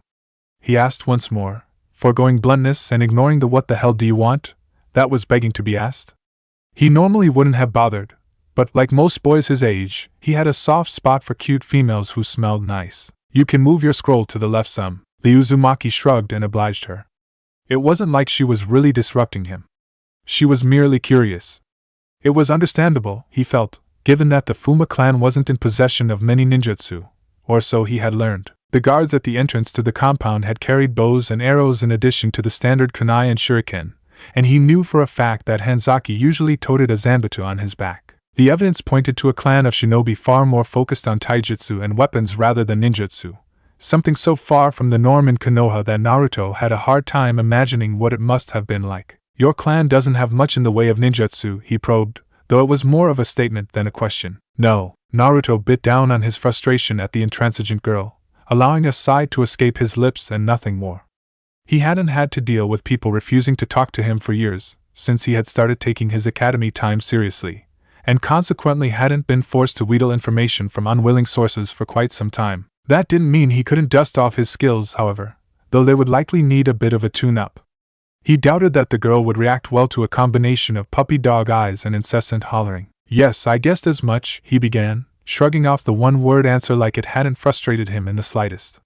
The bows and arrows were a bit of a tip-off, to be honest. Not many ninja carry them these days. "I suppose not." "Right. Well, you see, that got me thinking. Maybe a clan of weapons specialists. I thought, but that didn't make much sense. Not in this day and age." He had her full attention now, though from how her eyes tracked down the scroll and finally stopped, it was most likely because she had finished reading what Naruto had left open and didn't want to ask him to open the scroll further.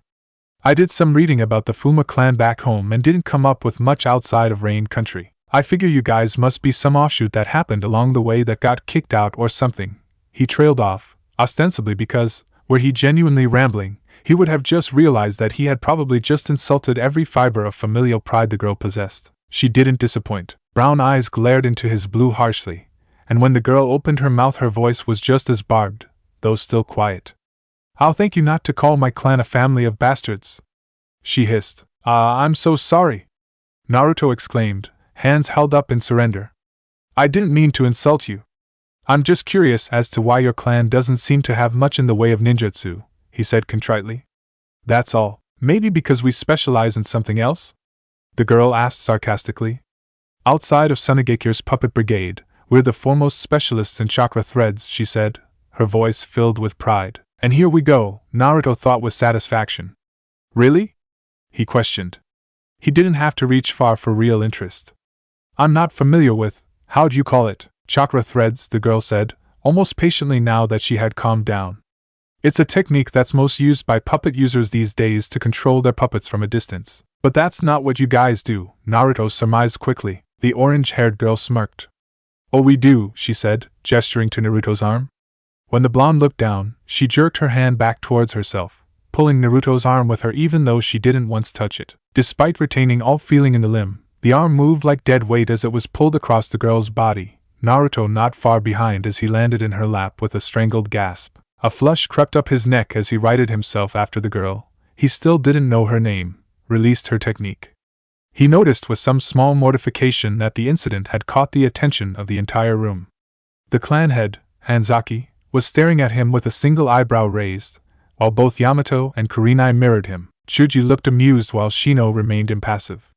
Naruto couldn't be sure. It was so hard to tell with the Hyuga eyes the way they were, but it seemed almost as if Hinata was glaring at the orange-haired girl. Ino's glare was far easier to see, and Kiba looked to be fighting a smile with great effort. Yes, well, the girl continued once the room had returned to normal. We do use the threads like puppeteers sometimes, but mostly for thrown weapons and the like. Makes those bows and arrows a bit more dangerous, Naruto mused, his embarrassment sufficiently squashed. Oh yeah, the girl said with a prideful smirk. You guys do anything else with those threads? The blonde genin probed, fully interested in a technique that was quite obviously dangerous. This and that. She shrugged. Naruto nodded. Whatever else the clan did was not likely to be revealed by anyone, least of all this girl. The blonde sat back against the wall once more, satisfied with the information he had managed to get, though he still had some questions. Still, does it really make sense for a clan to be so devoted to one tiny branch of the ninja arts? The girl shrugged again. I guess not, she said at length. She didn't seem too happy about the logic.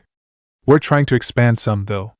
We're pretty close to a deal with some local ninja that would really help us move in some new directions. Sasami, the deep voice of the clan leader, cut into the conversation from across the room. The Konoha ninja need to be shown to their lodgings for the night. They have a long journey in the morning, so let's leave them to their business. As he spoke, 3 bow-wielding clansmen entered the room and gestured to the Konoha ninja to gather their belongings. The girl, Sasami, rose. Yes, uncle, she demurred before turning back to Naruto. I didn't catch your name. Naruto grinned as he gathered his pack. Didn't think I dropped it, he said roguishly. It managed to draw a smile from the girl, and his grin widened. Uzumaki Naruto, he introduced himself, holding a hand out. She took it. Fuma Sasami. It was good to meet you, Naruto. And you, Sasami, he said as the orange-haired girl was led from the room by her uncle. Maybe they would be able to continue their conversation the next morning before the Konoha group left. She had been interesting. He would never see her alive again. It was the feel of pressurized chakra being let go that had woken him, split seconds before Yamato's voice sounded. Get up! All of you! Naruto sprang upward, vaulting from his prone position to a crouch, a kunai clenched in his right fist. Blue eyes darted around the darkened room that was shared by teams 8 and 10, taking in the still groggy forms of his counterparts. Though he couldn't tell with Shino, the boy wore sunglasses even to bed. 2 people were missing, however. Naruto's eyes met Yamato's, and the Jonin held up a hand to ward off his unspoken question as he waited for the others to shake off the effects of sleep. Yamato?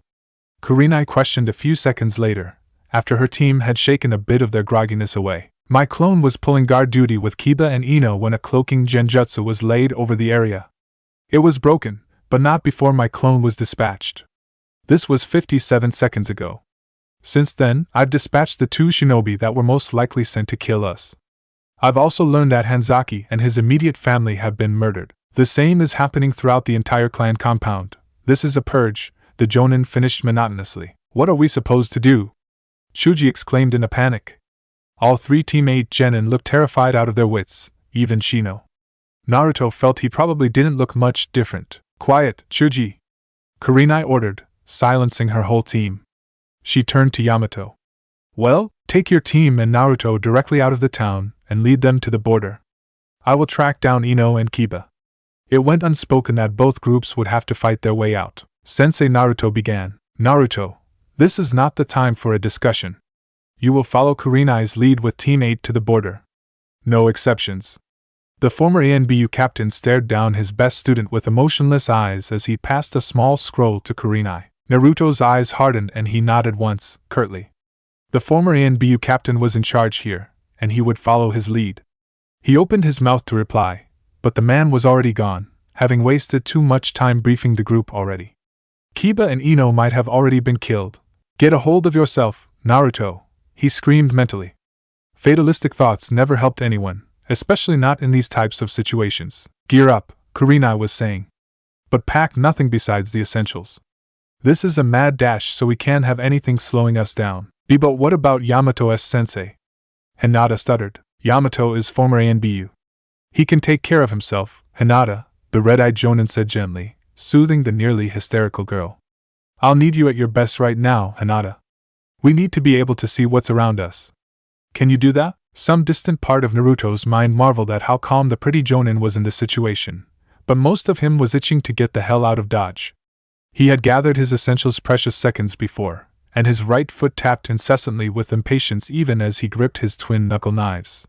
See him on, see him on, see him on, let's go already, he thought savagely as Team 8 rushed to retrieve their weapons. This was why he always kept them in a neat pile less than a foot from where he slept, if not on his person. Yes, sensei, Hinata demurred at last, though she didn't sound confident in herself. Good girl. Kurenai surveyed the group, all of them finally ready to move out. Let's move out. It was the quietest war zone Naruto thought that he would ever stumble into, even after Kurenai had dispelled the residual cloaking genjutsu. Whereas not a sound could be heard before, nearly silent footsteps made by invisible enemies echoed into the night, and the sound of brief weapon clashes became deafening before halting abruptly. Shino, Chuji, take the rear. Naruto and I will be our front with Hinata in the middle, Kurenai hissed. The genin obeyed silently. Hinata, your eyes. The timid heiress brought her hands together in a seal. Be a Kugen, she whispered, as veins bulged around her pupilless eyes. They widened almost immediately. Sensei, she began, but Kurenai and Naruto were already moving. Naruto broke left as Kurenai vaulted back over the top of her genin. Both reaching there would be assassins before the words were out of Hinata's mouth. Naruto lowered himself under an outstretched stab, letting momentum carry himself into his attacker. He lowered his shoulder at the last moment and lifted, changing the man's direction and flipping him bodily over his head before the black-clad assailant could so much as react. The man landed with a thud, but Naruto paid it no heed as his disruptive wind chakra erupted into 4-foot blades. Taking 2 quick steps forward, Naruto brought both arms across his body in an X shape at eye level. The elemental chakra did the work for him, as a similarly black-clad man dropped to the ground with his head neatly removed. The genin juked to his right to avoid the downward slash of a katana that would have left him bleeding out, before blasting forward in a mini shunshin. Wind parted flesh like a hot knife through butter as Naruto ran through the sword-wielding ninja, piercing both kidneys, and the blonde met the dying man's eyes with a snarl as he viciously removed the weapons. Naruto turned back to the group to see Kurenai with her hands in a seal, staring intently at the man Naruto lifted over himself at the start, her own 2 opponents dead from multiple wounds from a kunai and lying under the overhang on which they had likely been perched when the genin exited the building. The jonin's eyes became unfocused for a brief second before she released the hand seal. The man wobbled unsteadily for a moment, before Kurenai casually cut his throat with a kunai. He gurgled for a moment before dropping like a puppet with its strings cut, the stench of released bowels filling the air. Near silence reigned for a moment, while the 3 genin of Team 8 took in the sight of casual brutality, the stillness only punctuated by soft footsteps coming from multiple locations around them. Get a hold of yourselves, the red-eyed jonin commanded, addressing her stunned team. This is the life of a ninja, so you'd better get used to it quickly. All of you need to be at your best if we're to survive. All 3 nodded shakily, still stunned by the unheralded attack and its even briefer ending. Good. Hinata, the man indicated that their forces are less concentrated to the north. I need you to verify that. Why yes, sensei. The Hyuga bloodline activated once more, and the heiress nodded. There are fewer men to the north, as sensei. Good work, Hinata, Kurenai praised gently. I need you to keep your eyes activated for me, Hinata. Can you do that? Yes, sensei. No more was said as the group rounded the corner of what had been their lodging in the Fuma clan compound, and onto Fuma Lane, the main road that bisected the town. Naruto and Kurenai led the 5-man team at a brisk jog, eyes peeled for lurking enemies. Unconsciously, Naruto was reminded of the night that had changed his entire outlook on shinobi life all those years ago. He wondered if it had been this quiet when Uchiha Itachi had eradicated the Uchiha from the face of the earth. His thoughts were shattered as Hinata called out, "Sensei," in quiet distress, and indicated 2 alleys that the group would pass in a few seconds before holding up 8 fingers. Naruto and Kurenai exchanged a glance and a nod, and the blonde genin steeled himself even as the sound of his own heartbeat filled his ears. A single knuckle knife was sheathed briefly as Naruto coded and hurled a wind-enhanced kunai to his right, into one of the 2 alleys. The blade's aim was true, and it entered one shinobi's chest cavity before brutally exiting the other side before any of the assassins had time to react. Before the remaining Otonin could comprehend that their teammate was dead, Naruto had used his chakra as an anchor and kawarimi'd with the kunai into the center of the alley. Wind chakra exploded down the length of his former sensei's knives into 6-foot scalpels that bent like whips. Capitalizing on his opportunity, Naruto spun 360 degrees in the blink of an eye, his whip-like blades eviscerating and bisecting the unsuspecting shinobi as the wind roared its fury for a single moment before falling silent as Naruto fell to one knee to maintain his balance. A second kawarimi with his kunai carried him back to his original position before the top halves of the dead Oto ninjas hit the ground. 4 thuds echoed behind Naruto, but he was already sprinting toward the opposite alley to assist Kurenai. The red-eyed Jonin had only 2 men left to deal with, and saw his approach from over the shoulder of one of her attackers. Swiftly, she kicked him into Naruto's path before dropping low to sweep the feet of her final opponent. The man hit the ground hard with a muffled groan before he was silenced by a well-placed kunai. Naruto quickly reversed his momentum, allowing his body to better catch the airborne shinobi. Grabbing hold of the flying ninja, the blonde placed a hand over his mouth to muffle him before slitting his throat. The cooling corpse dropped like a sack as Naruto released him. Twin Shunshins carried the genin and jonin back to the front of their 5-man team, who stood arrayed back-to-back in anticipation of another attack. Even as the 3 prepared for assault, their eyes were wide with shock at the brutal end to the fight. Holy shit! Chuji hissed. And Naruto-kun. Hinata whispered in awe. All 3 pairs of eyes rested upon Naruto, blood spattered as he was and looking like he was spoiling for more. Distantly, it occurred to the blonde that none of the 3 had actually seen someone killed before, let alone killed someone themselves. The dead bodies didn't affect him. His sense of squeamishness died along with Zabuza when he had splattered the Jonin's brain matter across the bridge in Wave Country. Now isn't the time for staring, Kurenai scolded. Get a hold of yourselves. We're not out of here just yet. Hinata, how's our route? See clear, sensei. We're less than 600 meters from the northern gate, and there's only 1 man guarding the exit, Hinata said. His chakra levels indicate a likely JJ Jonin, the red-eyed Jonin sighed. Alright then. Leave this one to me. Naruto, I want you to stay out of this fight unless absolutely necessary, is that clear? Kurenai asked, serious red eyes that reminded the blonde of the Sharingan boring into his own. Clear, sensei, said Naruto, curtly. He wasn't about to bum rush a Jonin unless absolutely necessary. Good, stay alert though. You're my immediate backup if this goes south, she cautioned. Yes, sensei. Night vision will restrict his sight to about 200 to 250 meters in each direction, so you 3 will halt at 300. She pointed to indicate Team 8. I will cloak us in a genjutsu to hide us from sight, but stay out of range either way. Naruto, you will press up at about 100 meters behind me. Now, I don't expect the illusion to hold for long, so a secondary sensory overload will hit him when it dispels that should buy about 3 to 7 more seconds to work with. If, after that, he's still alive, Naruto, you will break in as a diversion and nothing more. I'll be able to handle him after that. Am I clear? She asked. A chorus of nods met her. Good. The 5 of them ghosted forward invisibly, with the 300-yard mark coming at a signal from Hinata. Naruto paused with Team 8 for a few moments as Kurenai continued forward, before following at yet another signal from the Hyuga heiress. The blonde matched her pace easily, maintaining the 100-meter gap without effort. The plan was sound, better than sound. It was rock solid for something thrown together on the fly, with the 2 genjutsus seeming almost foolproof in theory. And yet Naruto was still nervous. Maybe it was just the thought of trying to tackle yet another opponent well outside of his skill range, but it was more than just that. He had a bad feeling that he couldn't place, and no amount of mental reassurance would make it go away. He pushed it down, however, when the moon broke through the overcast night and the limited light revealed Kurenai steadily advancing on the Jonin's position. Maintaining his distance comfortably, blue eyes squinted in the dark to behold a man of average height, hands loose at his sides, clad in gray fatigues and a matching flak vest. A dark Hittite lay across his forehead, the metal gleaming in the moonlight, while the fabric contrasted sharply with the pale, almost pasty white skin of the man's face. Yellow eyes with slit pupils stared into the night impassively, reminding Naruto far too much of the Kyuubi for his own comfort. Time seemed to stand still for a split second as Naruto's blue orbs met yellow pupils that seemed to peer right through him.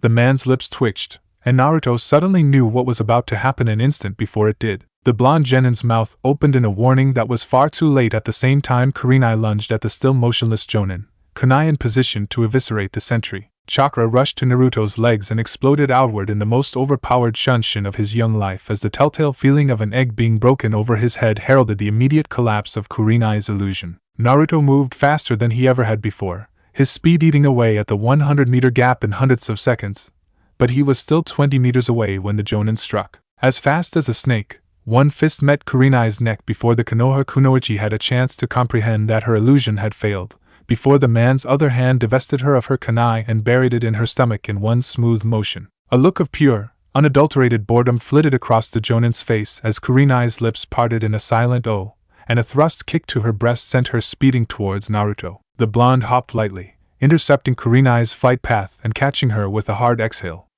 Naruto dropped to the ground almost silently, quickly surveying the damage the kunai had done. As he examined his instructor's injury, he was peripherally aware of teammates sprinting towards him, but paid it no heed. The Jonin had left the kunai buried in Kurenai's abdomen, and Naruto thanked whatever divine power there might have been that the man had done so.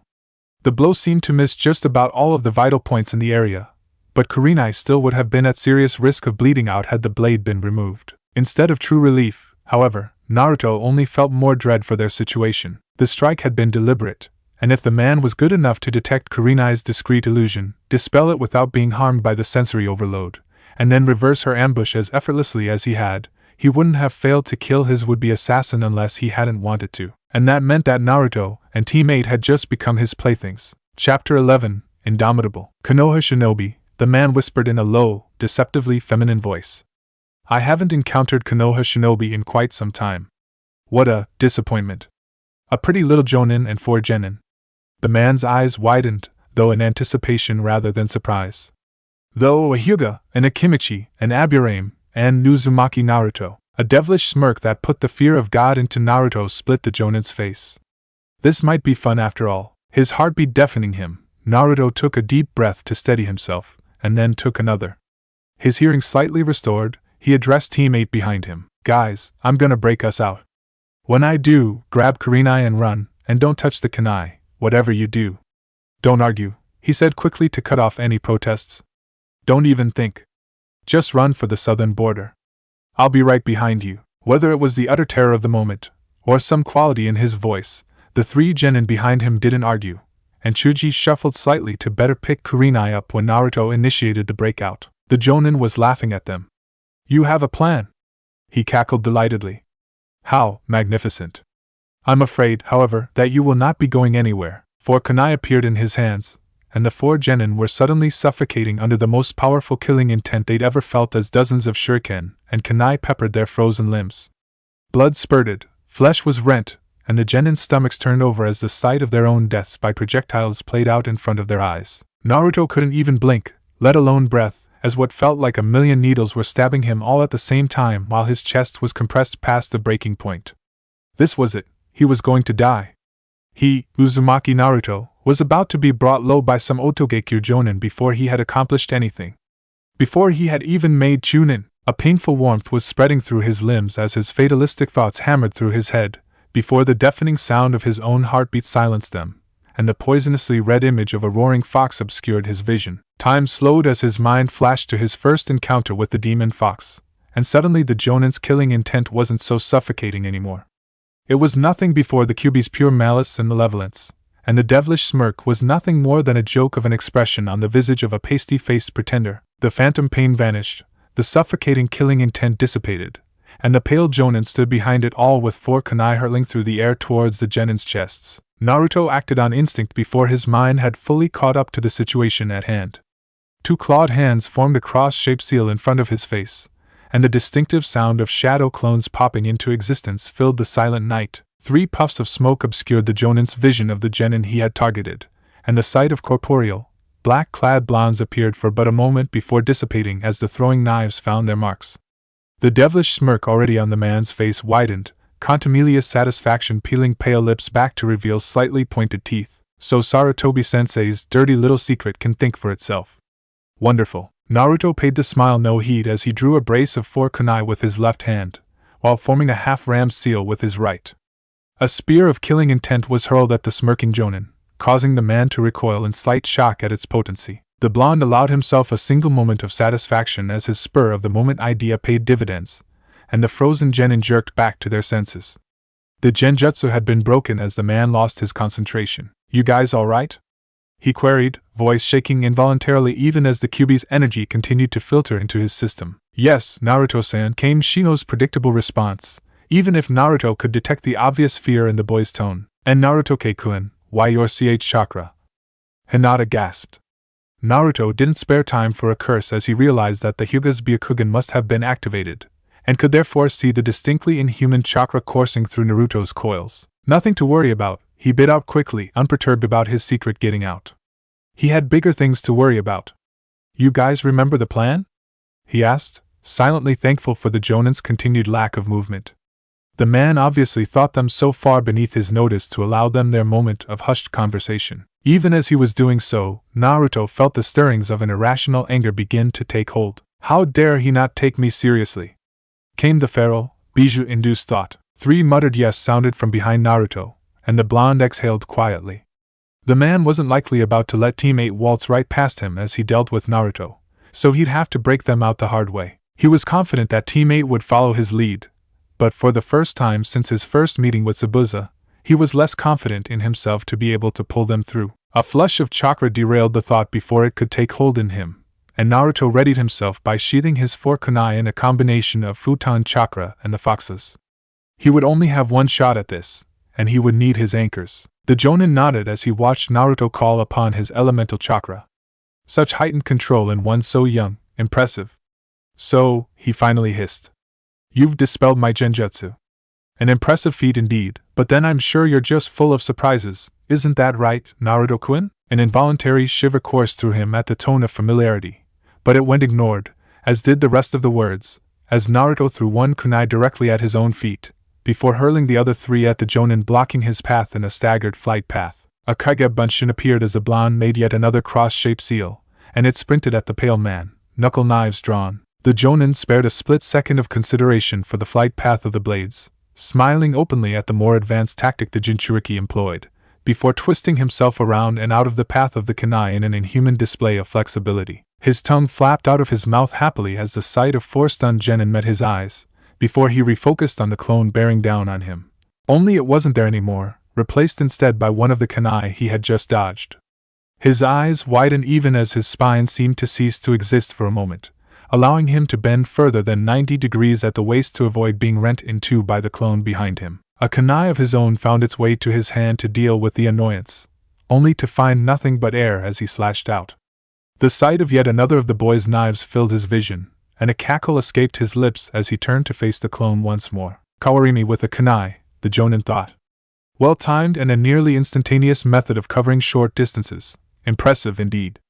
I wonder if he knows just how well he imitates Namikaze's old habits? The Jonin's hand, the one not holding a kunai, darted out faster than the clone could react, catching the incoming knife mid-strike and simultaneously knocking it to the ground. Moving faster than Naruto's eye could track, the Jonin struck out in a jab with his kunai-laden hand, impaling the clone through the throat and watching in satisfaction as it puffed out of existence. But he muttered to himself, the low hiss unheard by the genin, Kawarimi is no Hiraishin. He turned back to the 4 genin, 3 snakes creeping out of his sleeves in preparation, half expecting to see the real Uzumaki Naruto charging him, only to be blindsided as a crimson corona of power, so bright it lit the countryside for miles, erupted. Chakra senses going haywire at the explosion of malevolent demonic chakra, and nearly blinded by the mere sight of it, the pale Otonin had no time to react as Naruto, heedless of all else, barreled into him with the all-kinetic force of the maelstrom he was named for. The blonde, fully cognizant, let the poisonous chakra go to work eroding flesh and bone as he held the pale man in a stranglehold. Red eyes met yellow for a single, suspended moment before Naruto pressed his advantage brutally, a crimson-colored, bubbling hand of chakra extending from his arm swatting the Jonin into a nearby building in a devastating hammer blow. Slitted eyes spared the building a glance as the man plowed through stone and wood like a bullet, dust exploding out as the framework collapsed upon itself. A split second was all the boy allowed himself before he enacted a lightning-fast Kawarimi that brought him back to the first kunai he had lodged in the ground. Run! He roared at the stunned forms of Team 8, even as he forced the Kyuubi's chakra back down to a boil beneath the surface of his skin. The residual killing intent echoed through his vocal cords regardless, and fight or flight syndrome took over in the minds of his 3 comrades. All 3 took off through the north gate at a full sprint before heading directly southeast, leaving Naruto to hastily collect Kurenai in his arms and tear off after them. The combination of the Kyuubi's chakra and adrenaline proved potent, and Naruto easily managed to power himself parallel to Team 8 in the open plains of Rice Field Country. He kept the 3 genin slightly ahead of him, however, knowing that if the remaining Oto ninja decided to chase them that he would need to be the first line of defense. Team 8 had already proven themselves to be greenhorn genin, unaccustomed to true combat, and would drop like flies in a running battle. A shock of pain split his skull for a moment, as he finally managed to wrestle the Kyuubi's chakra back down, and a wave of fatigue swept over him. He stumbled as exhaustion made itself known, nearly growling in frustration at the aftereffects of using the Kyuubi's chakra. Damned fox, he cursed. Even with his own reserves nearly full, he still felt like he had run all the way from Kumogakure to Konoha in one go. Even so, Naruto righted himself through force of will, and resigned himself to rationing the fox's chakra so as to keep himself moving, inwardly cursing himself and the fox itself for making him use the instrument of his exhaustion to fight it. He'd likely end up passed out for days after this whole mess was over. If they got out alive, that thought spurred him on, and his eyes bled from blue to deep purple, his teeth and nails lengthened, and his whisker marks deepened ever so slightly as the Bijuu's chakra coursed through him once more. With a single push, he regained his place at the back of Team 8's sprint to the border, noticing idly that the 3 had slowed considerably as they regained their wits. It was a good thing too, as at their previous pace they would have passed out halfway through the countryside. The group crested a hill, coming to an involuntary halt as the sight of a massive body of water shimmered in the moonlight in front of them. A sigh of relief escaped Naruto's chapped lips. "Follow it around," he grunted, his voice sounding like gravel due to the influence of the Kyuubi's chakra. 3 pairs of startled eyes shifted to him. What?" Chuji whispered, as if he had forgotten that Naruto had been running behind them in the first place. Wrapped up in the terror of the moment, Naruto mused distantly, they probably hadn't thought of him at all. "Follow it around," he repeated, making an effort to soften his voice. It didn't work. "This lake is the start of the river that flows into the valley of the end. If we follow it around, we'll reach Fire Country's border in a few hours." But first he started, as all of Team 8 had begun to move off. He placed Kurenai's unconscious form on the ground. "I'll need some help with Kurenai." It was as if a veil of blindness had been lifted off the 3 genin of Team 8 at the mention of their sensei. All of a sudden, panic returned in full force, only enhanced by the fact that their sensei, the one person they had been counting on in case of a situation like this, was lying unconscious with a blade sheathed in her gut. "Kurenai-sensei!" Chuji exclaimed in shock. The heavy boy's breathing quickened almost immediately as he stumbled backwards. His feet caught on a piece of gravel and he tumbled to the ground unceremoniously. The disorientation seemed to do him a spot of good, however, as the moment his back hit the ground, his breathing calmed, his mind no longer focusing on the prone form of his sensei. The other 2 weren't so fortunate. Hinata's already pale cheeks became even more so, her eyes widened, and she stood stock still staring vacantly down at the jonin.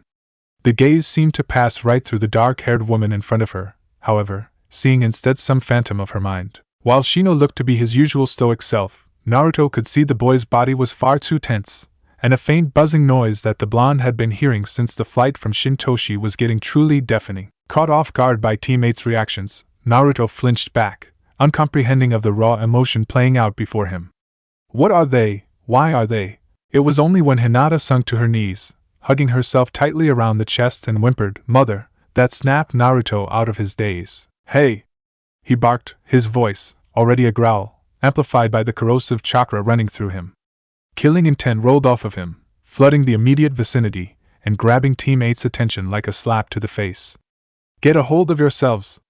You're running around like a bunch of Greenhorn Academy students. We're not out of this shit yet, and all of you panicking like a bunch of fucking kids is gonna get us all killed." The growling dressing down hadn't done much for Team 8's rapidly fraying nerves, but it seemed to snap them out of their collective stupor. "What do we need to do, Naruto-san?"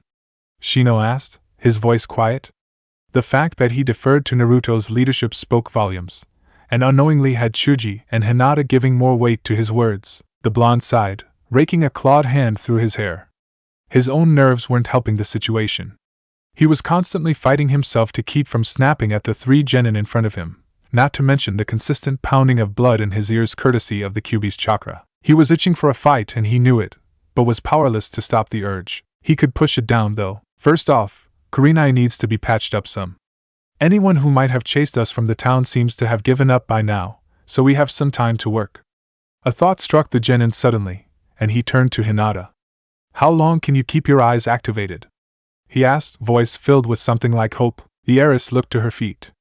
Ayano, only a few minutes at a time, and Naruto-kun. The blonde refrained from cursing sulfurously at the girl's tiny chakra reserves. That's fine for now, Hinata. Can you activate them now?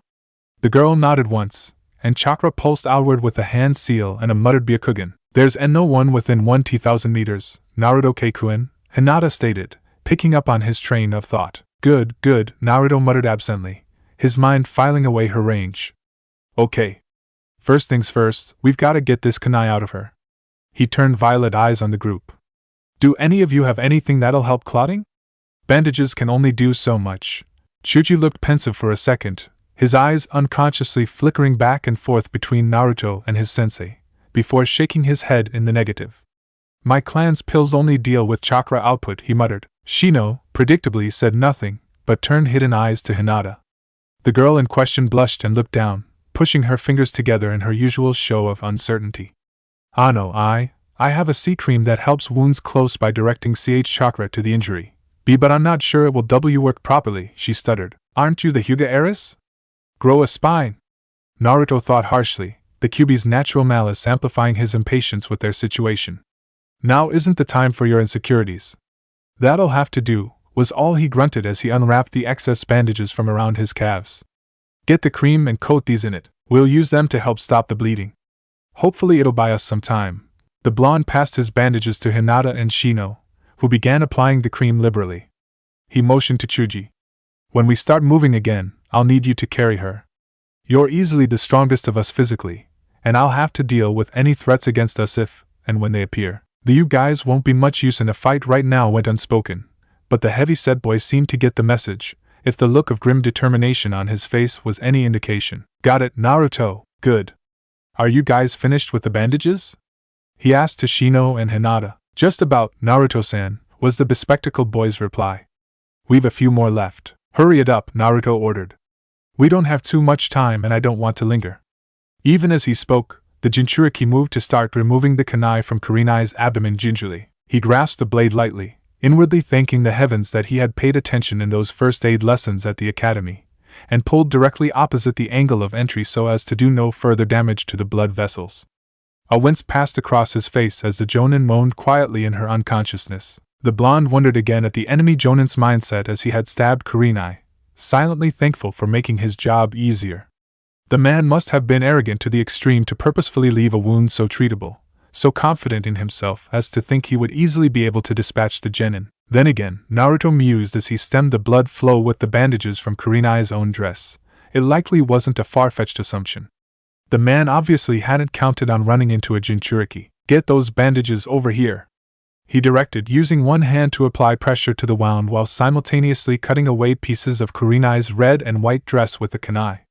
Hold this down, Chuji, he ordered the Akimichi, passing the blood-soaked cloth to him. The boy took over with a grimace, looking more than a little sick at the prospect. Both hands free, Naruto removed the rest of the fabric with ease from around the Jonin's abdomen, and discarded the blood-soaked fabric. Naruto-san, Shino spoke from behind him, cream-lathered bandages in hand. The blonde only grunted in acknowledgement, taking the white, slippery strips of cloth without prompting. Lift that, he ordered Chuji, gesturing to the bloody cloth.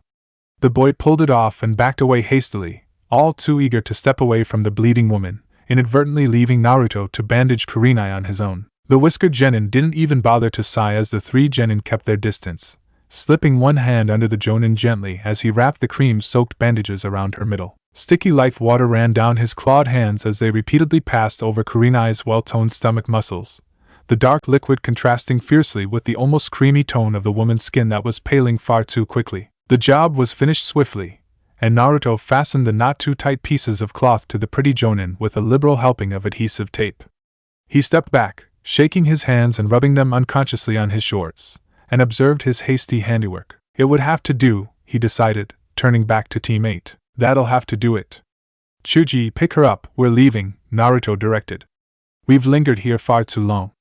We can be in Fire Country in a few hours, but only if we hurry, he growled. The three genin of Team 8 nodded resolutely in response, and Chuji gingerly lifted his sensei into his arms bridal style. The 4 genin followed the edge of the lake for nearly a full half-hour before it turned into a river.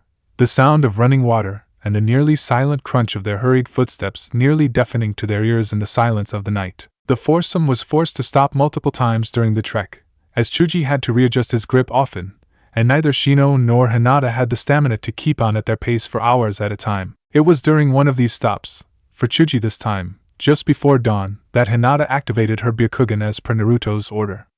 Milky-white eyes widened in terror for a split second, and Naruto knew dread. T-12 figures approaching from the northwest. Hinata gasped. Curses exploded out of Naruto's mouth that would have made even a battle-hardened shinobi take a step back. He took a deep breath to steady himself, even as the sound of his own pounding heartbeat began its ritualistic echo. "All right," he began, "here's the plan. We're gonna take Kurenai and get across the river. I assume you know the water-walking exercise." 3 hesitant shakes of heads met him, and the blonde only barely kept himself from exploding. "Shit! Okay, then we'll need to keep on around the river until it thins. Then we'll cross. Once we're over there, we'll need to sprint along the riverbank until you reach the Valley of the End, just like we planned. Once we're in Fire Country, we can contact one of the border patrols. The obvious entryways are gonna be swamped with patrols at this time of day, so we'll need to get to one as fast as possible, you hear?" Chuji nodded resolutely, already reaching to pick up Kurenai. Hinata was tripping over herself in her haste to gather her belongings, while Shino directed his steady gaze at Naruto. The blonde got the impression that the bug user could see right through him. "You won't be with us," he said quietly, having picked up on Naruto's unspoken plan. It wasn't a question. A sardonic smile split Naruto's face. "I'll hold them off for a few minutes before breaking out." "I'll be right behind you," he said in a whisper. "You'll need our help." "No," Naruto cut across the boy quietly, his voice eliciting a wince. He paid it no mind. "Kurenai needs medical attention ASAP. We don't have time to stop and fight a taxing battle.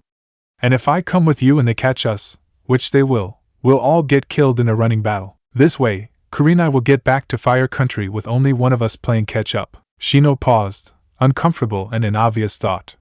"That chakra you used," Naruto grimaced. "Like I said, I'll be right behind you." The bespectacled boy nodded once, firmly. "I will keep them moving." "I know," Naruto said. He addressed the rest of the group. "Let's move out." Chakra revitalizing their limbs, teammate plus Naruto took off at a sprint around the riverbank. Naruto stopped after a few steps, watching silently as his comrades continued their sprint, 2/3 of them so focused that they were completely unaware of him. Turning, he began his backtrack slowly, taking measured steps as he focused on filtering the Kyuubi's chakra through his coils. Purple eyes bled fully into crimson, and Naruto thought he could almost hear a growl of satisfaction come from the beast. He paid it no mind, however, as the slight rustling of branches heralded the approach of the Otonin. Pointed teeth became bared in a feral snarl of rage as boiling red chakra bubbled out of and across the surface of Naruto's skin. The now familiar warmth of the fox's demonic chakra washed over him fully as the visible life essence settled itself in a cloak around him. One single tail-like appendage sprouted from behind him and began waving back and forth. The 12 ninja, clad in all black body gear and face masks, broke through the foliage at a run, only to halt abruptly as they caught sight of the demonic vision waiting for them at the edge of the water. The Konoha genin noted, with a feral satisfaction, that fear was quickly replacing confidence on their faces. Stunned, the men looked at one another in shock, and it was all the prompting Naruto needed. Formerly restrained murderous intent poured forth, every ounce of it directed directly at the shinobi, who froze. Naruto spared no thought for the men in front of him as instinct took over and a haze of red blurred his vision. Dust and rocks exploded upward behind him as he tore towards the 12 motionless shinobi faster than the eye could track. A red blur was the only sight that greeted the men as Naruto dropped to all fours and covered the remaining distance in 2 bounds. Claws outstretched, Naruto barreled into the first of the 12 without ceremony, nails finding purchase in the soft flesh of the man's throat. Blood spurted as the claws left 2-inch rents in the skin, and the man dropped like a sack with his head half removed. The unleashed Jinchuriki didn't so much as glance back as the body hit the ground, having extended the single tail into a 7-foot whip that bisected 3 Otonin as he spun in a full circle. 4 shinobi were lying dead after less than a second before the other 8 reacted. Acting quickly, the first brought his hands together in a seal sequence, causing a rock fissure to erupt where Naruto was standing. The cloaked blonde reacted faster than the man could have ever anticipated, deftly jumping out of the spike's way, before exploding forward and grabbing the offender in a lightning-fast, crushing chokehold that collapsed the shinobi's windpipe in an instant. Capitalizing on the Jinchuriki's momentary pause, a second Oto ninja leapt forward and made for a stab at Naruto's exposed back. Inhuman reflexes jerked Naruto to the left, and the knife buried itself hilt deep in his right shoulder. The boy's roar of pain split the air, and Naruto dropped his quarry to the ground.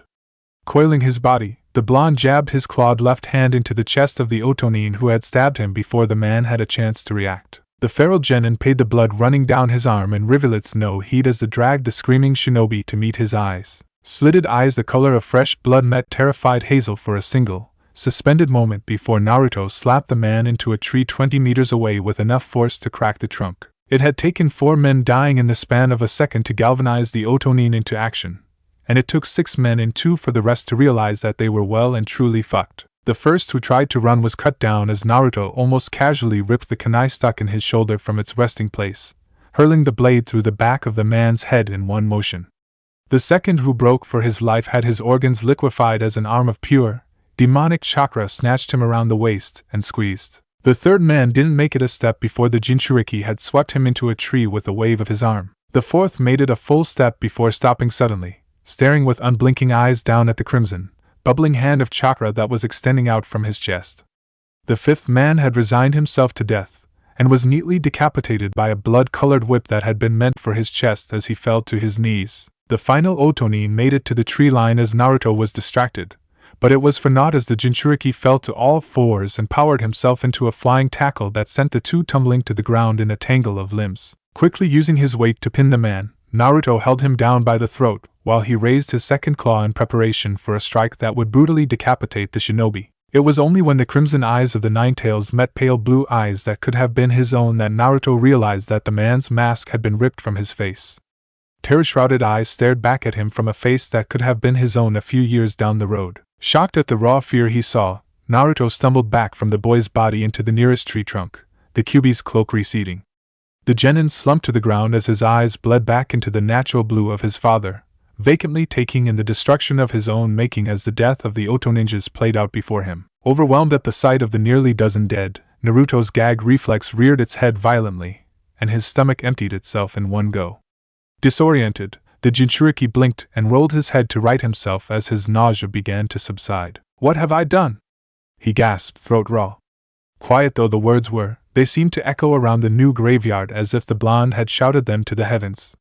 Self-disgust ripped through him as each and every one of his brutal, inhuman kills flashed before his eyes, and his head dropped to his hands as sobs threatened to rack his body. A gurgle broke his train of self-hatred, and blue eyes peered out from behind clenched fingers at the stirring body of the 12th Otonin. Caked blood covered the teenager's throat, and Naruto realized with a start that the Kyuubi's chakra had completely eaten through the flesh and blood vessels, leaving the barely alive shinobi to suffocate in a pool of his own fluids. A sob finally broke from his throat as he recalled the ninja's young face, only a few years older than his own, shrouded in absolute terror at the hellish vision of death that had torn through his comrades. The self-hatred returned in full force as Naruto remembered the clear blue eyes, so like his own, that had stared back at him once the mask had been torn from the boy's face. And yet, at the same time, 3 other faces flashed before him, the faces of his comrades and teammate.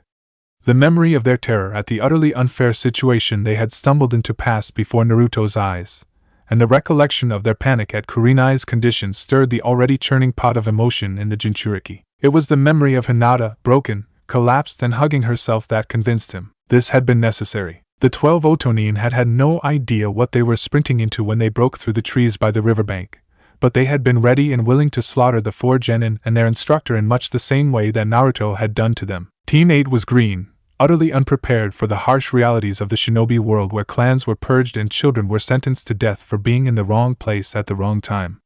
Before tonight they had never even seen a dead body, much less taken a life. They would have dropped like flies, cut down without thought or remorse by the kill squad. It was kill or be killed, and Naruto knew beyond a shadow of a doubt that all 12 of the would-be assassins wouldn't have hesitated to cut him or his comrades down. In the end, he had decimated 12 enemy shinobi to preserve the lives of 5, his own included.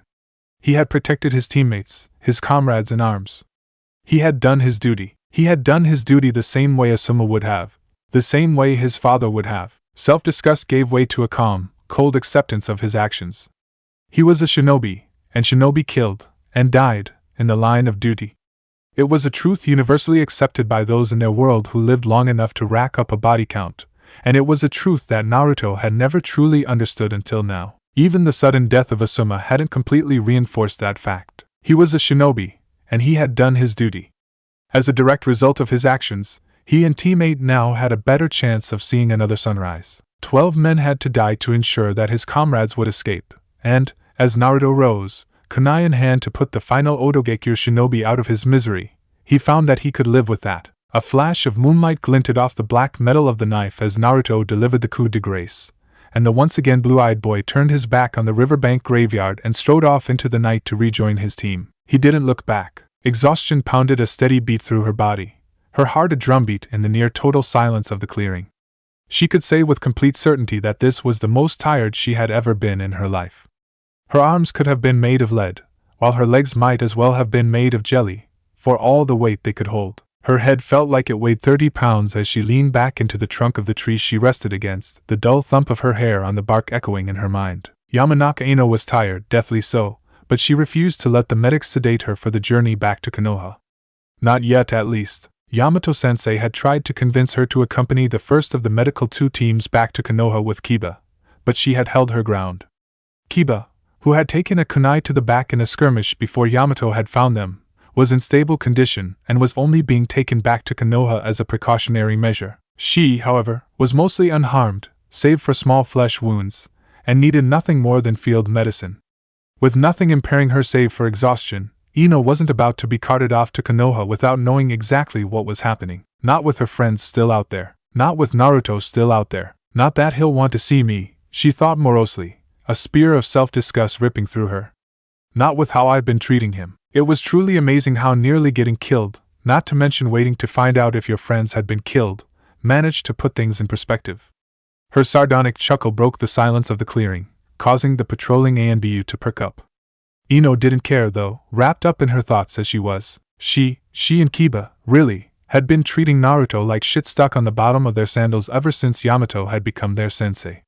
And if she was honest with herself, it was only because he had decided to learn from a man she only saw as a replacement for their real sensei. It was a childish reason by anyone's standards, and Ino shook her head at the sheer pettiness of herself and Kiba. Unbidden, Naruto's words from their fight drifted back to her. I'm not. Shit happened, and I'm trying to stop it from happening again.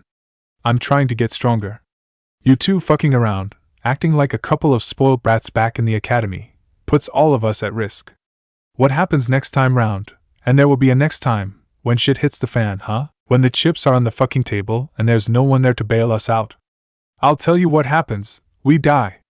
I'm not about to let that happen, and if that means that I have listened to a guy who's being put in as a replacement for Asuma, and an experienced jonin at that, so be it. Why'd you have to be right all the time, Naruto? Ino asked the dead air in a whisper. The boy had been dead on the money, as usual, and Ino was left shaking her head at her own stupidity. She had let herself be blinded by loss, and had pushed away the one person she knew she would have been able to count on in any situation. And now he was out in the wild on his own, likely fighting his way through Otonin just to get back. Snap out of it, Ino! He's got Kurenai-sensei with him. He'll be fine. She raked a hand through her loose hair, flecks of blood from her fingernails leaving trails in her sweaty, grimy locks. 4 months ago, she would have been sprinting back to Konoha simply for the prospect of a shower. Now, she waited with bated breath for the return of her teammate, caring for nothing else. Ino vowed never to let her fellow blonde out of her sight if, when. She fiercely corrected herself, Naruto returned. She couldn't quite pinpoint the moment in time she had first started nursing an affection for her teammate, but she was honest enough with herself to acknowledge that she didn't think of him as just a friend or a teammate, though he certainly fell into both categories. He was Naruto. That was all that really mattered. It was in this moment of clarity that Yamato found her. They'd been spotted, he said in an opening that startled the blonde genin so much that she nearly jumped. The girl regained her bearings quickly, however, focusing tired aquamarine eyes on the brown orbs of her sensei. A patrol caught up to them as they were nearing the Valley of the End. They will be there in less than half an hour. Ino blinked, her mind flashing to a scene of blood, sweat, and pure desperation. Her tanto was past the point of being slippery, sticky as its handle was from the now dried blood. The dead body of a nameless, faceless Otonin laid face down less than 5 feet from her, but she barely even noticed the corpse. A simple sliced throat had downed the assassin, the motion easy from under the cover of her genjutsu. She turned her head to the whimpering Kiba next to her, watching detachedly as he tested the array of bandages that covered the back of his right shoulder. Akamaru cradled to his chest, he met her eyes with a defiant nod, letting her know that her hasty handiwork would hold. The slight breath of relief that left her lips barely touched the dead air before the telltale feeling of an egg being cracked over her head told her that her double-layered illusion had just been shattered. Ino whipped around, her blonde hair flying and an expression of horror etched upon her pretty face as the figures of 6 masked shinobi dropped to the ground opposite her and Kiba. The expression remained as crimson blood sprayed violently across her pale visage, her eyes fixed upon the sight of multiple wooden stakes protruding from the chests of her would-be assassins. 2 branches stuck out of each man's chest, one penetrating the heart, another the liver, in a terrifyingly thorough execution. The stakes receded abruptly, and each man dropped like a puppet without its strings. The sound of thumps filled Ino's ears as she raised shocked eyes to meet the icy brown orbs of her sensei, the man perched like a hawk on top of the opposite roof. Are you sure?" she stuttered, trying to regain her bearings from the mental flash. Was she more alert, she would have wondered at the stupidity of asking a jonin whether he was sure about information he had received from ANBU. The brown-haired former ANBU showed no expression at the unnecessary question, opting to answer with a simple yes and motioning for Ino to follow him. The blonde genin scrambled to her feet hastily, fighting some small, residual dizziness from sitting for so long. "We're going to meet them," she said mostly to herself as her sensei took to the trees. The girl flooded her legs with chakra before doing the same, silently wishing for one of Kiba's always handy soldier pills to help deal with her exhaustion. The run to the valley was mostly a black blur to Ino, who only truly remembered anything thanks to one of the ANBU members running alongside her and Yamato. The woman had very nearly caught the blonde genin at one point, before wisely offering the girl a soldier pill from her own stores. "You should have returned to the village with your teammate," the kunoichi chastised once Ino had regained some energy. "My other teammate is still out there," the bond returned with a bit of vitriol, uncaring of her tone. "I'm not going anywhere until I know what's happened to him," she finished in a whisper, a note of pure terror entering her voice at the thought of Naruto not returning. "Stop that!" she screamed at herself, shaking her head in a futile attempt to clear her mind of fatalistic thoughts. The female ANBU next to her was silent for a few moments before Senpai mentioned that Uzumaki is in the company of Yuhi Kurenai and her team. "Yuhi is a talented jonin. Your teammate will be fine," the kunoichi soothed. Ino wasn't sure. The monotone of the woman's voice threw off her perception, but it almost seemed as if a note of pity entered the ANBU's voice at Ino's plight. The blonde nodded, shakily at first, and then resolutely. Yeah, he'll be fine," she told herself. Ino contented herself with the knowledge that Naruto was in good hands with Kurenai and Team 8.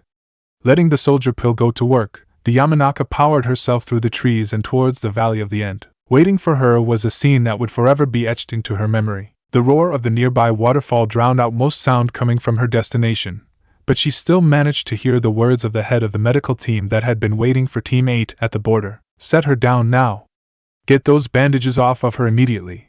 We need to repair the damage to the area ASAP," the head medic was shouting as Ino burst out of the tree line directly behind Yamato. "Get me blood pills, people.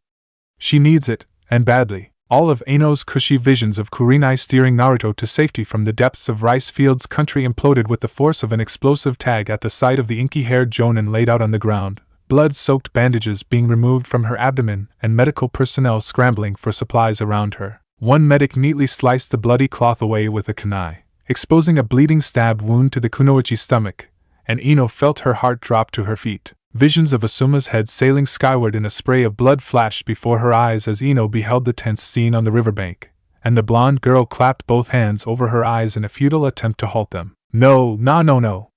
Ino breathed, panic wresting control of her thoughts.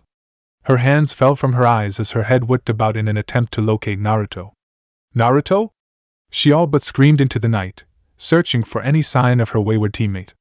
"This can't be happening. Not now, not him. Naruto!" she screamed again, just as a heavy hand fell on her shoulder and startled her out of her panic. "Calm down, girl," the female ANBU ordered, roughly slapping the blonde girl across the face, nearly sending her to the ground. "Your teammate is fine."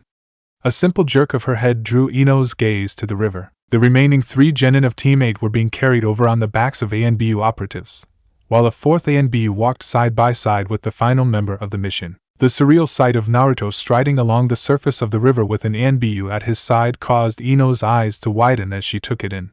In the moonlight, the damage done to Naruto's attire was far too easy to see. The black vest was torn, ripped, and even shredded in places. Off-color splotches spoke of blood, though Ino couldn't be sure if it was his own. Normally sunny blonde hair was dulled with grime, sweat, and blood. A single knuckle knife spun around his left index finger idly as Naruto made his unhurried way across the river, his steps measured, tired, yet confident. Blue eyes blazed from beneath the fringe of his matted hair, taking in everything at once with the sight of a true veteran. A confidence born of lives taken and defied fate stared out at the world, daring anyone to challenge him. Two sets of blue eyes locked from across the river, and suddenly Naruto was right in front of her, having bypassed Team 8 and covered the distance in less than an eye blink. Ino had barely registered his presence in front of her before she had nearly tackled him, wrapping him in the tightest embrace she had ever given. Naruto, for his part, simply let it happen, gently returning the hug after the initial shock had worn off. "I thought you were dead," Ino breathed into his chest, fighting back sobs of relief as her fatalistic thoughts and imaginings evaporated. "Can't get rid of me that easily," Naruto grunted tiredly, slightly amused at the girl's reaction in spite of himself. Pushing him away briefly, Ino grasped Naruto about the shoulders and held him at arm's length, surveying him up close. From less than a yard apart, Ino could clearly see the damage done to Naruto from the night's skirmishes, not all of it immediately apparent even from up close. His body was shaking, trembling even, with pure, unadulterated exhaustion. Blue eyes, though blazing in their intensity, were shadowed, one with the exertion that followed pinpoint focus for an extended time. Ino was no sensor, but the normal chakra output that Naruto usually radiated was nowhere to be felt, hinting at dangerously low reserves. At a glance, Naruto was ready for another 10 rounds against whatever shinobi he had doubtlessly cut down, looking every part the mythical knight in an epic. But, in truth, his body was ready to give out. Even so, he offered her a smile, subconsciously looking to reassure Ino that everything was, in fact, just fine. Ino, whose stomach was doing a series of acrobatics as she stared at her teammate, simply elected to encircle Naruto in her arms once more, fully believing that everything was, in fact, just fine.